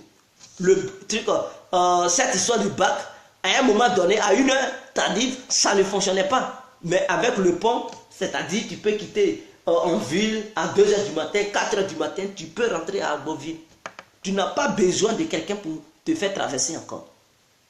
Donc on remercie Ouattara. Gbagbo n'a rien foutu. Lui, il regardait que l'argent parce qu'ils ont dit là-bas, dans la lagune de là-bas, il y a le pétrole, c'est fini pour lui. Je ne sais pas si c'est la même ou bien un truc lagune. C'est à cause du pétrole, il était là faire le petit pont là. Si on disait qu'il n'y avait pas de pétrole, lui, il s'en foutait. Il regarde là où il y a jeton. Au lieu de construire le pays, lui, il regarde l'argent seulement. C'est à cause du pétrole d'Agboville, il voulait faire le pont. Comme ça, si on extrait le pétrole, ils vont amener ça à la scie de Vridi pour raffiner ça. C'était à cause du pétrole. Sinon, s'il n'y avait pas de pétrole, lui, il ne faisait rien.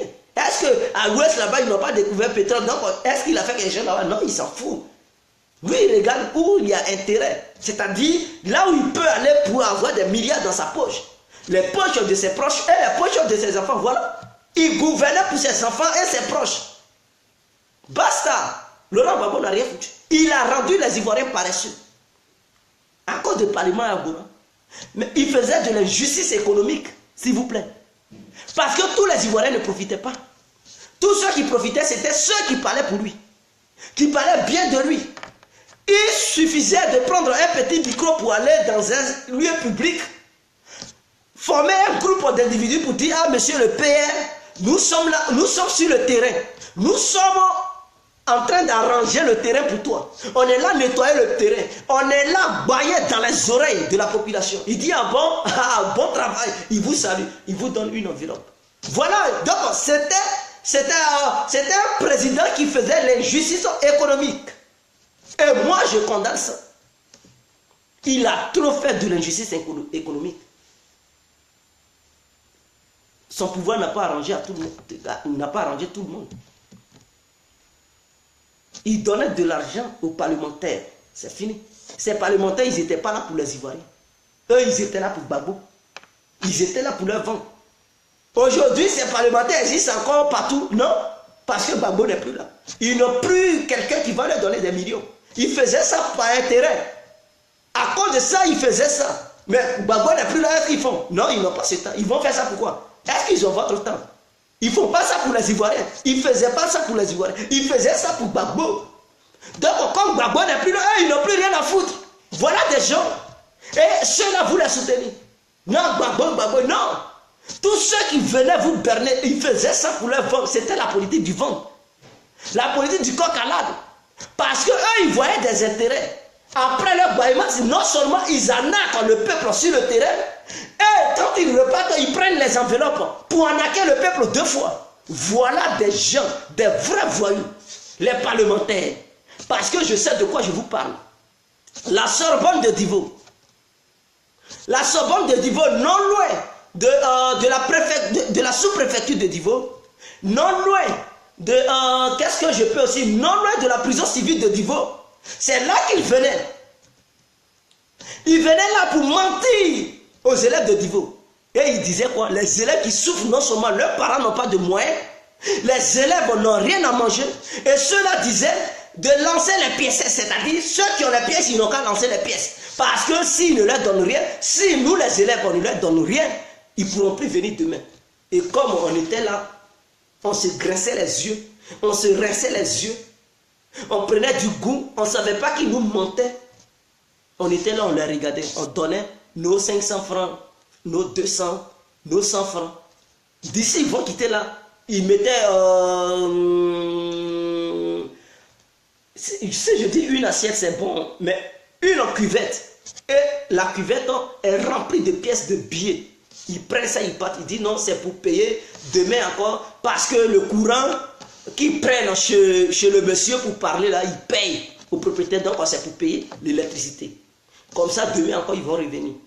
Or, pourtant, en dehors de ça, ils reçoivent des enveloppes. Voilà ce qu'ils faisaient sur le terrain.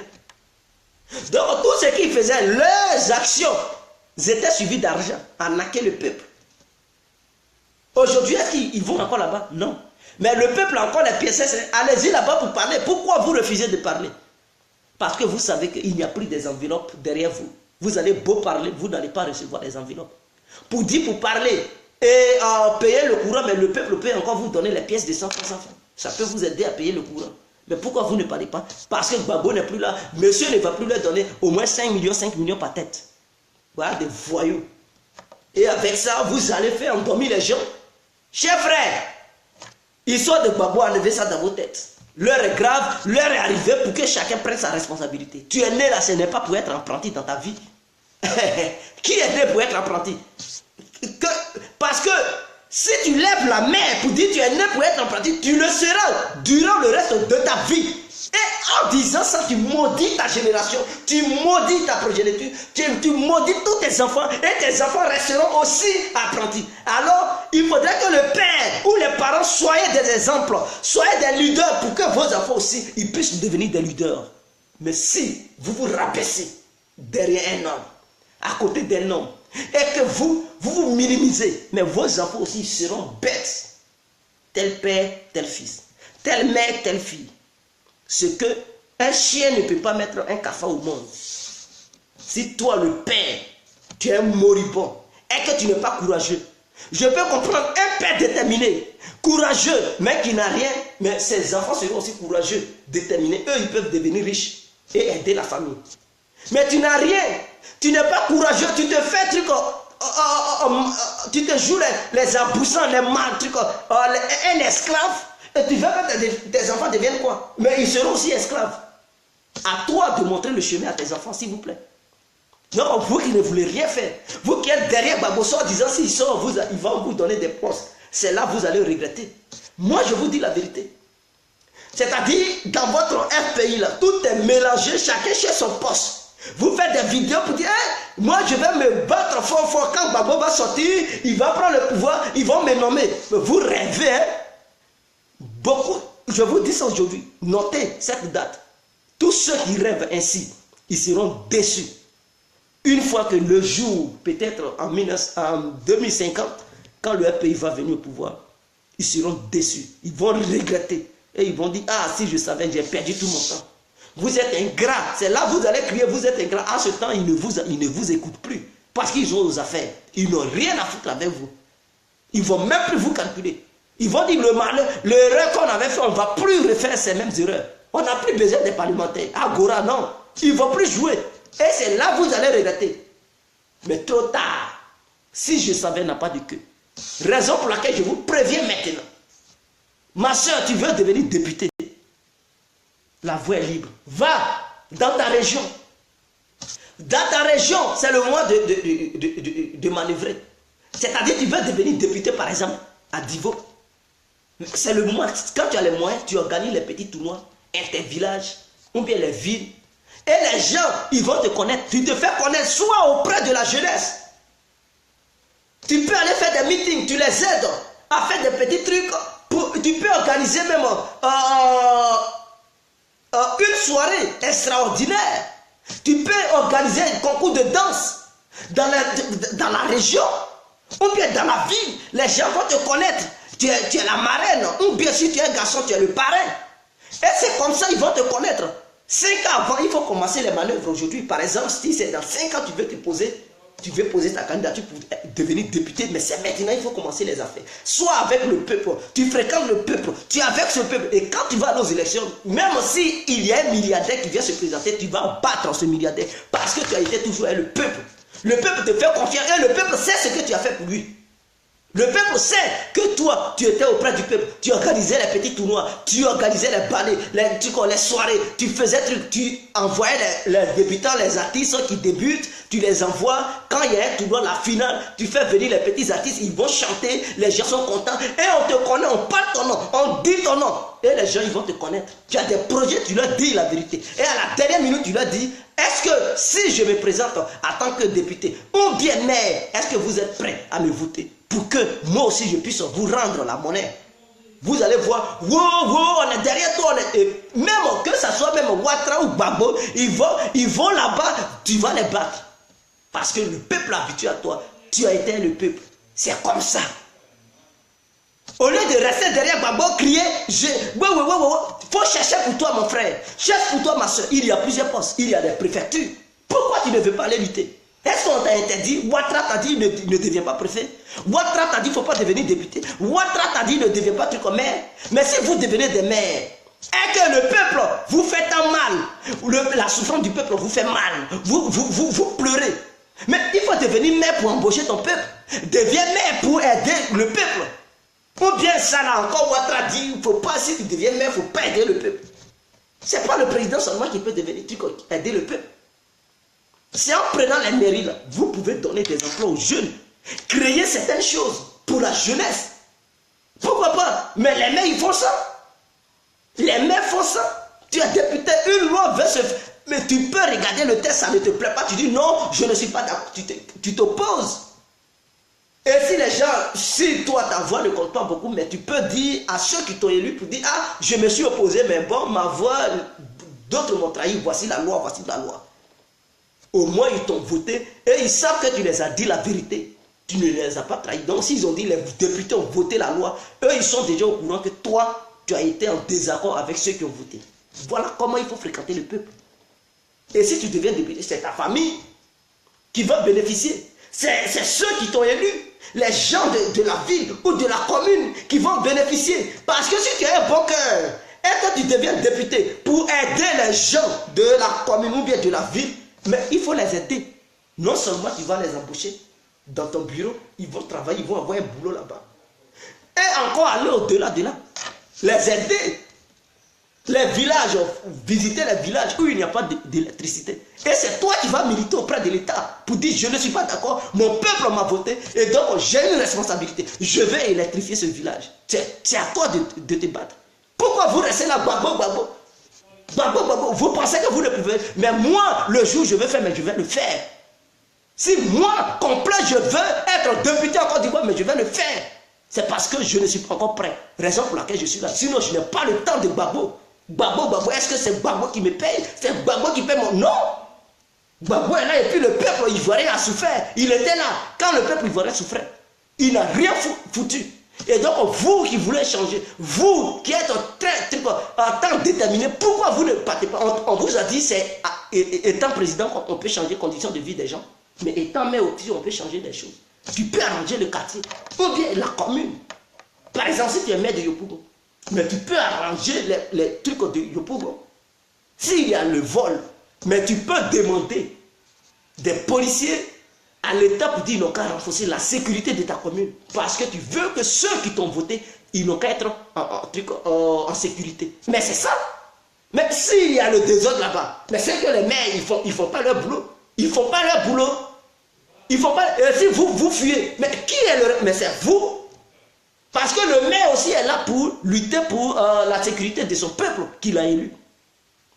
C'est au maire de demander des renforts.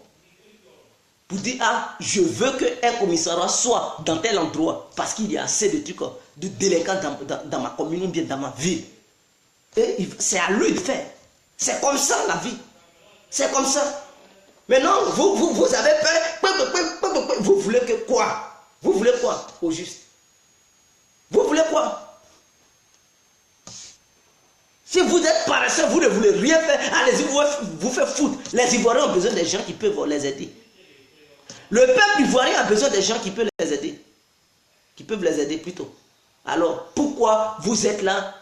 Vous êtes des fainéants, des paresseux. Moi, compris, si je vais devenir député et ou maire, personne ne peut m'arrêter parce que je sais quelle stratégie je vais utiliser. Que tu aies des milliards ou pas, moi je vais aller sur le terrain et toi, je vais te battre. Parce que je sais, il faut fréquenter le peuple avant l'heure. Et vous qui voulez faire, vous attendez le jour J pour aller battre campagne. Comment vous pouvez être élu? Et vous allez dire non, le gouvernement a triché. Le gouvernement ne veut pas que vous soyez truc. Non, mais vous allez perdre. Qui bat campagne en ce moment? Qui est auprès du peuple? Quand ils vont dire non, il y a élection municipale, ou bien les élections régionales, ou bien les élections, comment on appelle ça, présidentielles par exemple, mais personne n'est auprès du peuple. Hein? Vous avez laissé le peuple. Votre lutte aujourd'hui se limite sur l'histoire de Gbagbo. Pendant ce temps, le peuple souffre. Mais quel citoyen qui va avoir confiance en vous pour aller vous voter, pour devenir président? Et quand vous allez perdre, vous allez dire non, le camp adverse a triché. Non, le camp adverse n'a pas triché. Vous avez abandonné le peuple. Donc le peuple n'est pas idiot pour vous voter. Il faut être en contact avec le peuple. Soyez là-bas, dans tous les villages. Allez-y, parlez au peuple. Donnez la confiance au peuple. Promettez au peuple. Et soyez réalistes. Souvent, aidez les gens qui souffrent dans les villages en leur donnant des petits sacs de riz. Voilà comment on mène des actions. Les actions humanitaires et tout ça. Ça peut les aider. Et ils peuvent vous voir, ils vont dire, ah, lui là, au moins il est bon, ou bien son parti est bon. Donc si on dit élection, moi je vais voter lui là. Parce que quand j'avais fait, c'est lui là qui m'a donné au moins 5 de riz. À cause de lui, je suis là. Et voilà comment il faut changer la mentalité des gens. Mais vous fuyez le peuple, vous êtes là, ces pays, et vous allez partir aux élections. Vous pensez qu'ils vont vous voter? Jamais. Jamais. Il y a des gens qui vont vous voter, mais ce n'est pas tous les Ivoiriens. Et vous allez perdre. Vous allez perdre. On vous connaît. C'est pour crier, ils ont triché. Non, ils n'ont pas triché. C'est vous qui avez foutu la merde. Parce que vous fuyez le peuple. Tu vas vouloir devenir maire ou député. Tu poses ta candidature, on t'a pas élu. Tu vas dire non. Et non, ils ont triché. Mais est-ce que tu étais avec le peuple? Toi, tu étais par exemple à Abidjan, tu criais le nom Gbagbo, ou bien tu étais à Paris, tu marchais dans les rues de Paris. Maintenant, on dit, bon, demain, il y a un truc, on pose les candidatures, tu t'en vas. 2 mois avant, les élections, c'est là, maintenant, tu t'en vas battre campagne. Tu penses que tu vas avoir? Jamais. Tu ne vas pas avoir. C'est un échec pour toi. Même il faut être un fils de la région, ou bien de la ville. Tu vas faire un échec. Parce que le peuple ne te connaît pas et tu n'as rien fait pour le peuple. Donc le peuple n'a pas de garantie. Tu vas beau parler, mais l'autre, lui, il ne va pas trop parler. Parce que le peuple a déjà vu ce qu'il a fait sur le terrain. Et il a été avec le peuple. Donc entre toi et lui, il n'y a pas de match. Peut-être ce sont tes connaissants qui vont te voter. Mais ceux qui ne te connaissaient pas, ils ne vont pas te voter. Ils vont dire, il faut dégager, tu n'as rien fait. Lui, là, moi, je vote lui là. Et puis, il n'y a pas de match. Peut-être même tes affiches publicitaires, ils vont déchirer ça. Parce qu'ils n'ont rien à foutre avec toi. Ils ont affaire à l'autre qui était avec eux. C'est comme ça. Je n'étais pas obligé de dévoiler ma stratégie ici. Mais je dévoile ça parce que vous êtes vraiment, bornés. Et donc, moi, je vous mets sur les pistes. Pourquoi ne pas vous attendez des trucs? Vous pensez que c'est Gbagbo qui va vous donner de l'emploi, c'est Gbagbo qui va vous aider dans votre famille. Quand vous allez mourir demain, c'est Gbagbo qui va élever vos enfants. C'est Gbagbo qui va les payer. Mes frères, sœurs, réveillez-vous. On est né 1-1. On va partir 1-1. On va mourir 1-1. Quand on est malade, on souffre 1-1. On reçoit la douleur 1-1. Quand tu veux manger, tu manges seul. Même si la nourriture est dans un seul plat. Mais tu ne peux pas manger pour tout le monde. Tu manges 1-1. Mes frères, sœurs, qui étaient dans l'histoire de Gbagbo, à cause de Gbagbo, vous vous privez d'assez de choses. Arrêtez ça. À cause de Gbagbo, vous refusez de travailler, arrêtez ça. À cause de Gbagbo, vous ne faites plus rien, arrêtez ça. À cause de Gbagbo, est-ce que vous avez calculé? On est pour mourir. Hein? Si vous êtes mort aujourd'hui, qui va aider vos enfants? Vous qui faites vidéo à longueur de journée, criez là. Si vous mourrez, vos enfants, qui les connaît? Même ceux-mêmes qui sont proches de Gbagbo, ils ne connaissent même pas vos enfants. Ils ne les connaissent pas. Donc si vous mourrez aujourd'hui, eux, ils n'ont rien à cirer à vos enfants. Ils ne vont pas venir à la maison pour donner des millions à vos enfants, les prendre en charge, les mettre à l'école, jamais. Ils vont pleurer. Mais il y a déjà eu des gens qui sont morts. Hein. Il y avait une fille qui militait pour Gbagbo. Elle est morte. Ils ont fait caricature sur Facebook. Oh, rip, rip. C'est fini. C'est fini. Est-ce que ces enfants, pour Gbagbo, les ont pris en charge? Non. Est-ce que sa famille, les Gbagbo, les ont pris en charge? Non. Et mes frères, c'est un conseil. C'est un conseil. Gbagbo, là, lui, il a lutté pour lui. Il n'a pas lutté pour les Ivoiriens. Il a lutté pour son ventre. Les Afis ont lutté pour leur ventre. Aujourd'hui, ils mangent, ils dorment. Leurs femmes sont à l'aise. Leurs enfants sont à l'aise. Ils sont riches. Sangaré, sa femme à l'aise. Il est à l'aise. Ses enfants sont à l'aise. Il est riche. Sa famille est riche. Il peut rouler dans n'importe quelle caisse aujourd'hui. Il peut dormir confortablement. Quand il dort, moustique ne le pique pas parce qu'il y a climatiseur dans sa maison. Mais toi qui es devant Gbagbo, à cause de Gbagbo, on ne peut plus attendre. Toi, quand tu dors, les moustiques, les gros moustiques viennent te piquer. Parce que tout simplement, il fait chaud dans ta maison. Et là, les moustiques aiment la chaleur. Mais Sangaré, quand il dort, le moustique ne peut pas le piquer parce que le moustique déteste la fraîcheur. Est-ce que vous comprenez? Les Konaté navigués, ils sont bien. Blé même, il est en prison là-bas. Mais sa famille est riche. Ah oui, sa famille, mais ils ne montrent pas encore leur richesse parce qu'ils se disent que leurs parents ou bien leurs frères sont en prison. Donc ils ne montrent pas tout, mais ils sont riches. Ils ne vont pas vivre la misère que vous vivez. Eux non, ils sont des milliardaires. Soro Guillaume, il est riche. Il peut aller n'importe où. Il peut prendre même guet privé. Lui, il s'en fout. Ouattao est riche. Vous là, vous êtes comment? Qu'est-ce que vous avez? La souffrance. Mes frères, c'est un conseil. Il faut lutter pour toi. Cherche pour toi. Parce que si tu n'es pas là demain, tes enfants, personne ne va les prendre en charge. Ils vont devenir des microbes, des voleurs. Ils ne vont pas dire son père ou sa mère faisait des vidéos. Son père ou sa mère se battait pour Laurent Gbagbo, il était devant les manifestants. Donc pour ça, on va prendre ses enfants en charge. Jamais. La preuve en est que ceux-mêmes qui ont donné leur poitrine pour ne pas que Gbagbo quitte le pouvoir, ceux-mêmes qui ont bataillé à Yopougon aujourd'hui, ils sont à la maca. Ils sont à la maca. Qui les aide? Personne. Ils sont là-bas, ils souffrent. D'autres ont hernie. D'autres, la gale va les tuer.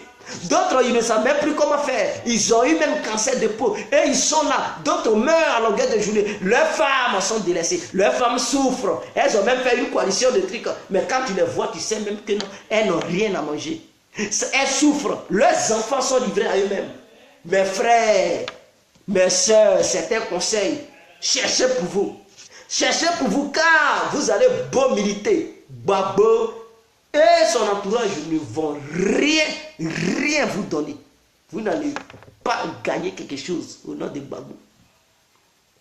Vous n'allez pas faire évoluer la Côte d'Ivoire au nom de Gbagbo. Si tu as mal à temps parce que les Ivoiriens souffrent, si tu as mal à temps parce que la Côte d'Ivoire est en arrière, mais chacun peut développer sa région, pourquoi pas, en devenant des maires et des députés. Chacun peut développer le commerce de sa région ou bien de sa ville. Chacun peut rétablir les routes de sa région. Les routes des villages et tout. Vous pouvez développer le commerce, construire même des maisons, des logements sociaux. Et les gens vont avoir des dortoirs. Ah oui, mais les maires font cela.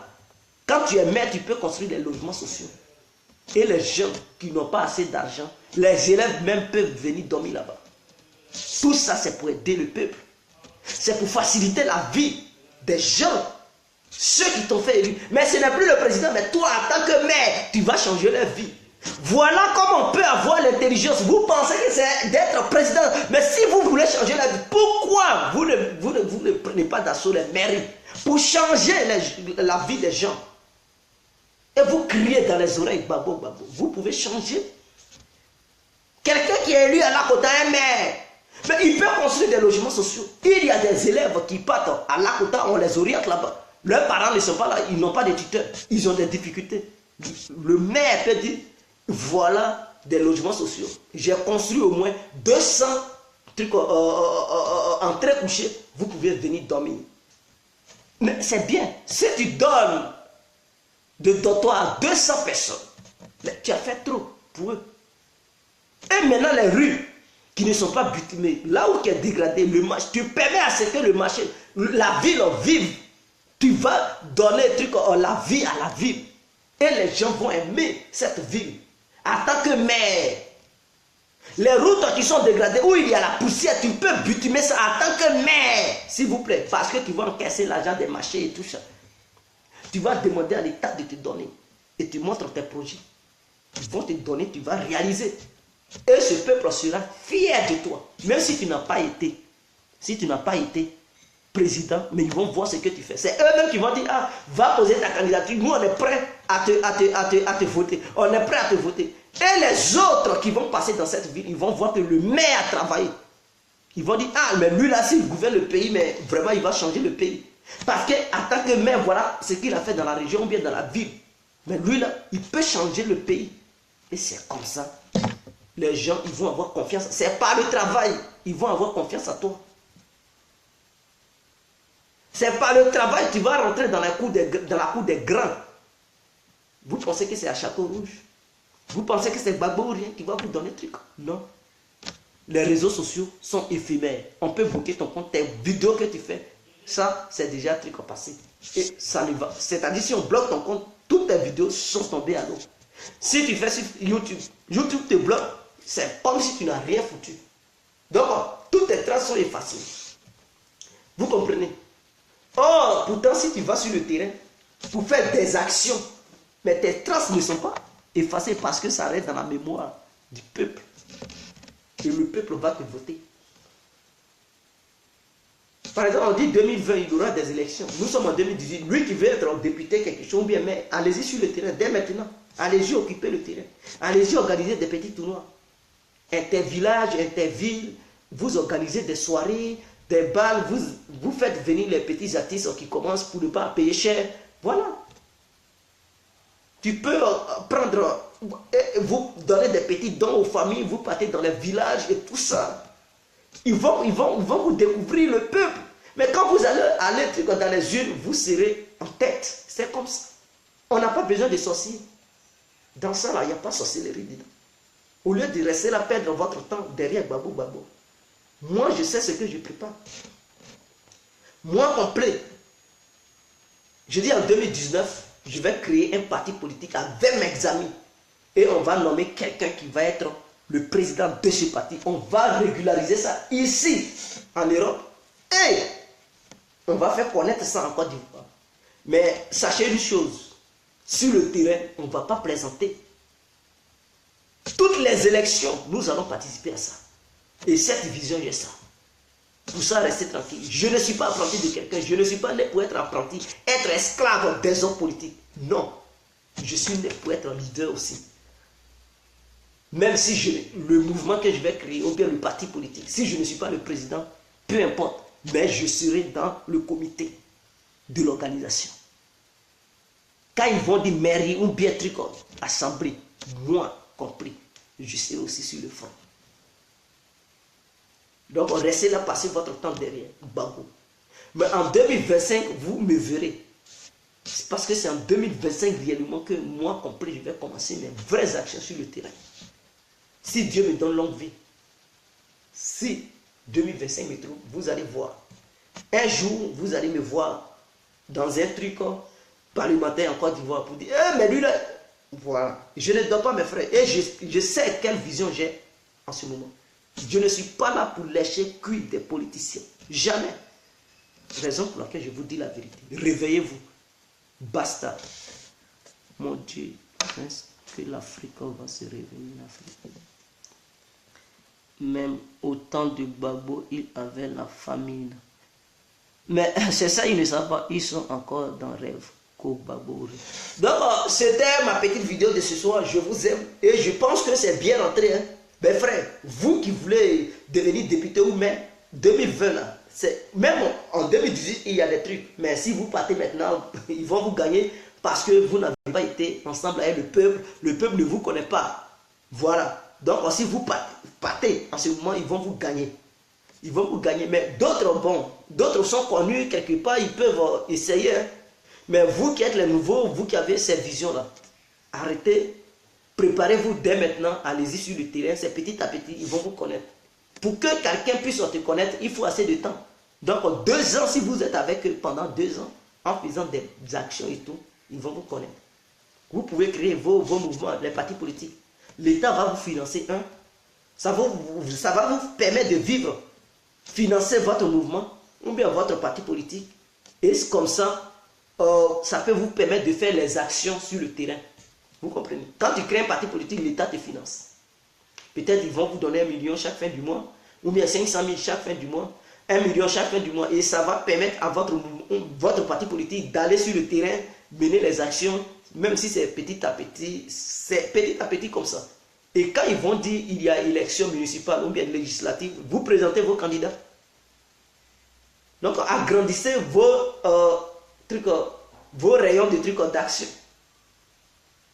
Champ d'action, grandissez ça, allez-y partout. Et là où vous opérez, là, quand ils vont dire élection, c'est là-bas vous partez vous présenter. N'allez pas là où les gens ne vous connaissent pas. Là où on vous connaît, vous partez là-bas pour vous présenter et vous allez gagner. Et une fois que vous allez occuper les postes stratégiques, c'est-à-dire les mairies ou l'Assemblée nationale, votre parti va devenir riche. Vous allez aider aussi le peuple. Et comme ça, vous allez avoir une machine pour vous lancer sur le truc, quand on va dire élection présidentielle, mais vous allez vous présenter. Et pourquoi pas? On tente la chance partout. Tout ça, c'est pour changer la Côte d'Ivoire. Tout ça, c'est pour changer les conditions de vie. Donc, il faut aller. Si tu penses que tu as des bonnes idées pour changer les conditions de vie des Ivoiriens, mais il faut aller. Chacun propose. Et c'est petit à petit. Même le premier jour, si tu as fait un échec, deuxième jour, tu fais un échec, mais petit à petit, ils vont te connaître. Mais c'est comme ça. Pourquoi vous voulez lécher les cuits des politiciens qui n'ont rien foutu? Ils n'ont rien. Mais tu es appelé aussi pour changer la Côte d'Ivoire. Pourquoi tu penses que c'est une seule personne qui peut changer la Côte d'Ivoire? Pourquoi tu... Mais Macron, il est petit, mais le voilà, il gouverne la France. Hein. Il gouverne la France. Si hier on lui disait, tu vois, il allait dire non. Même Poutine, il ne savait pas qu'un jour il allait devenir président. Il ne voulait même pas. Ils l'ont dit, tu vas devenir président. Il dit non, tu vas présider la Russie. Il ne s'attendait pas à ça. Il est devenu président. Et il est devenu président très jeune. Parce que c'est depuis 2001. 2000 ou bien 2001, il est devenu président en Russie. C'est en 2000, il est devenu président en Russie. Nous sommes en 2018. Il est toujours là. Et ils vont aller aux élections le mois prochain. Il va encore devenir président. Donc il est venu au pouvoir très jeune et il est là. Macron est venu au pouvoir très jeune, peut-être même deuxième mandat, ils vont encore le voter. Qu'est-ce qu'on en sait? Pourquoi vous fuyez? Mais étant jeune, il va changer la France. Pourquoi vous, là, vous pensez que ce sont les vieux seulement qui vont changer la Côte d'Ivoire? Tu es vieux, tu es jeune. C'est ici, là, qui parle. Parce que tu peux être un vieux et moralement, tu es constipé. Ici, là, tu es très restreint. Ici, là, il n'y a rien là-dedans. C'est-à-dire, ici, là, tu es bébé là-dedans. Tu peux être un vieux de 60 ans, 50 ans, 70 ans, 80 ans. Et ici, là, tu es bébé dans la tête. Par contre, tu peux aussi être vieux ici. Et ici aussi, tu es vieux là-dedans. C'est-à-dire, tu es très sage. Tu peux être très jeune. Et ici, là, tu raisonnes comme grand. Ici, là, tu es très avancé, souvent que c'est un vieux. Et aussi, tu peux être jeune. Et ici, tu raisonnes comme bébé. C'est ça la vie. Être jeune ne veut pas dire on n'a rien dans la tête, mes frères. Pourquoi quand vous êtes jeune, non, on les connaît? Non, c'est ça là qui fonctionne le cerveau. Vous n'avez pas encore vu des bébés qui démontrent, quand ils parlent, vous êtes étonné. Vous dites, ah mais lui là, c'est pas un enfant, c'est un sorcier. Non, parce qu'il est intelligent. Il est plus intelligent que vous qui êtes les grands frères de ce dernier. Mais quand il parle, il vous démontre quelque chose, vous êtes étonné. Parce que même si on vous met à leur place, vous ne pouvez pas démontrer cela. Ils sont plus intelligents que vous. Donc vous aussi, vous êtes aussi souvent plus intelligent que certains vieux. Parce que si on met ces vieux et vous, de démontrer certaines choses, vous pouvez démontrer certaines choses et les vieux, ils ne peuvent pas. Ils sont bloqués parce qu'ils sont carrés dans leur tête. C'est ça la vie. Pourquoi vous pensez qu'en Afrique, ce sont les vieux? Non, les vieux. Non, souvent les vieux, ils sont tarés. Si toi, tu as effectué certains voyages dans le monde, tu as vu certaines réalités, le vieux, lui, il est dans son village, il ne connaît rien. Il n'a pas vu ça. Quand tu vas lui expliquer, il va dire, il n'a pas vécu ça. La souffrance que toi, tu as déjà encaissée dans ta vie. Le vieux, lui, il est vieux. Peut-être, il est instruit, mais il n'a jamais traversé les frontières de son pays. Il est toujours là-bas. Donc, il voit simplement à la télé, mais toi, tu as déjà vécu, tu as pratiqué. Donc, c'est différent. Lui, on lui apprend ça sur papier. Il fait que la théorie, mais toi, tu as déjà fait la pratique. Même si tu n'as pas fait la théorie, tu as fait la pratique. Donc, c'est différent de celui qui fait la théorie et la pratique. Il y a des gens, ils ont des diplômes à l'école. Parce que, théoriquement parlant, ils ont ces diplômes. Ils sont forts. Mais quand on envoie les objets devant eux pour démontrer, ils ne peuvent pas. Dans la pratique, ils sont bloqués. Mais toi, théoriquement parlant, on te parle, tu ne connais rien. Mais pourtant, toi, ta formation, tu as fait ça dans la pratique. Mais quand on envoie ça devant toi, tu montes, tu pratiques et tu démontres. On dit, il maîtrise. Mais quand on va dire sur le plan théorique, mais tu es bloqué parce que tu ne connais rien là-dedans. Donc c'est différent. Et la pratique, c'est ça la meilleure des choses. C'est ça la meilleure des choses de nos jours. Parce que c'est sur le terrain. Pour construire une maison, c'est pas pour parler. Tu peux faire bien le plan. Ah oui, tu es un dessinateur, tu as fait le plan. Mais est-ce que tu peux monter les briques? La maison ne va pas se tordre. Mais c'est lui qui monte ça qui est le vrai. C'est lui qui est le dur. Parce qu'il est capable de démontrer que lui, il sait construire un building sans que ça ne se torde. Mais toi, tu as fait le plan. Mais est-ce que tu peux mettre les morceaux de briques pour monter, faire 16 étages, 32 étages, 45? Non, tu ne peux pas. Ça va s'écrouler parce que tu n'as pas fait la pratique.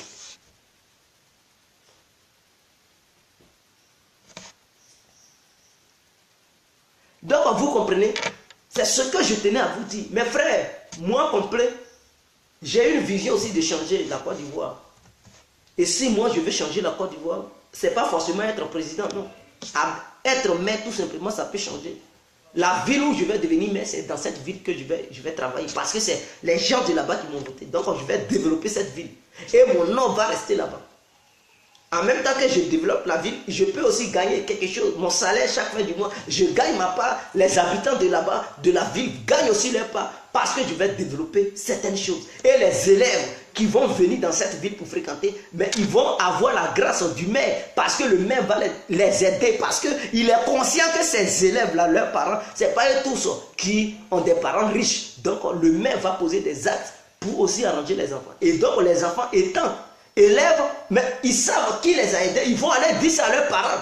À la maison, le maire là, il est gentil. Mais les parents, automatiquement, ils vont devenir tes éléments. Parce que leurs enfants vont aller leur dire, le maire là, il est gentil, hein, il nous a aidés, comme ça, chaque fin du mois, voilà, le maire, il paie le riz, il partage aux élèves, et tout ça, mais c'est comme ça.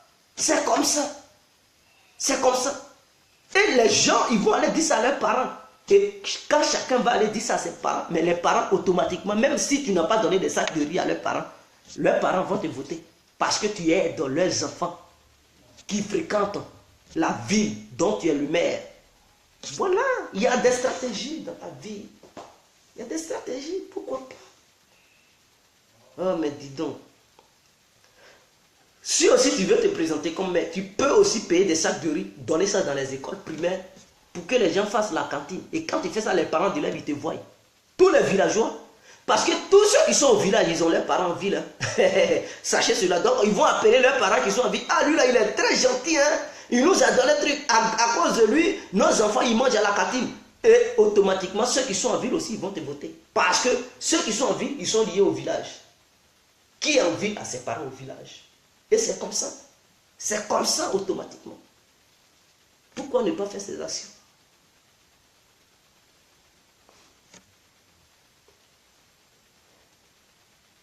C'est chaud maintenant en France. Qu'a dit l'Afrique se réveille. C'est chaud en France comme là, Guy Macron ne veut plus de nous en France. Ah bon, ils sont sur vous? Bon, moi je ne peux pas, parce que je ne sais pas comment ça se passe en France, donc je ne peux pas me mêler de vos affaires, mais non, il plaisante, il ne va rien vous faire, qu'a dit. L'Afrique se réveille, il ne va rien vous faire. Soyez tranquille. Voilà, restez au chaud, il n'y a rien, rien ne va vous arriver. Donc, si tu étais en Amérique, là, tu allais trembler un peu parce que Donald Trump, il commence à délirer. Mais Macron, il va pas arriver jusqu'à ce point-là. Ils vont le bloquer. Voilà. Même s'il a un tel projet, ils vont le bloquer, ils vont le ralentir dans sa vision. Ok, donc je vous aime. Ciao, ciao, on a trop duré. Il faut stopper la vidéo maintenant, c'est très important. Donc, c'était l'incontournable. Demain encore, rendez-vous à 19 h pour un autre sujet politique. Bon, peut-être on va aborder un sujet international ou bien national de la Côte d'Ivoire. Je ne sais pas d'abord, mais demain à 19 h, il y aura un nouveau sujet. Ciao. Je vais le préparer dans la journée parce que je suis libre demain. Ouais, ciao.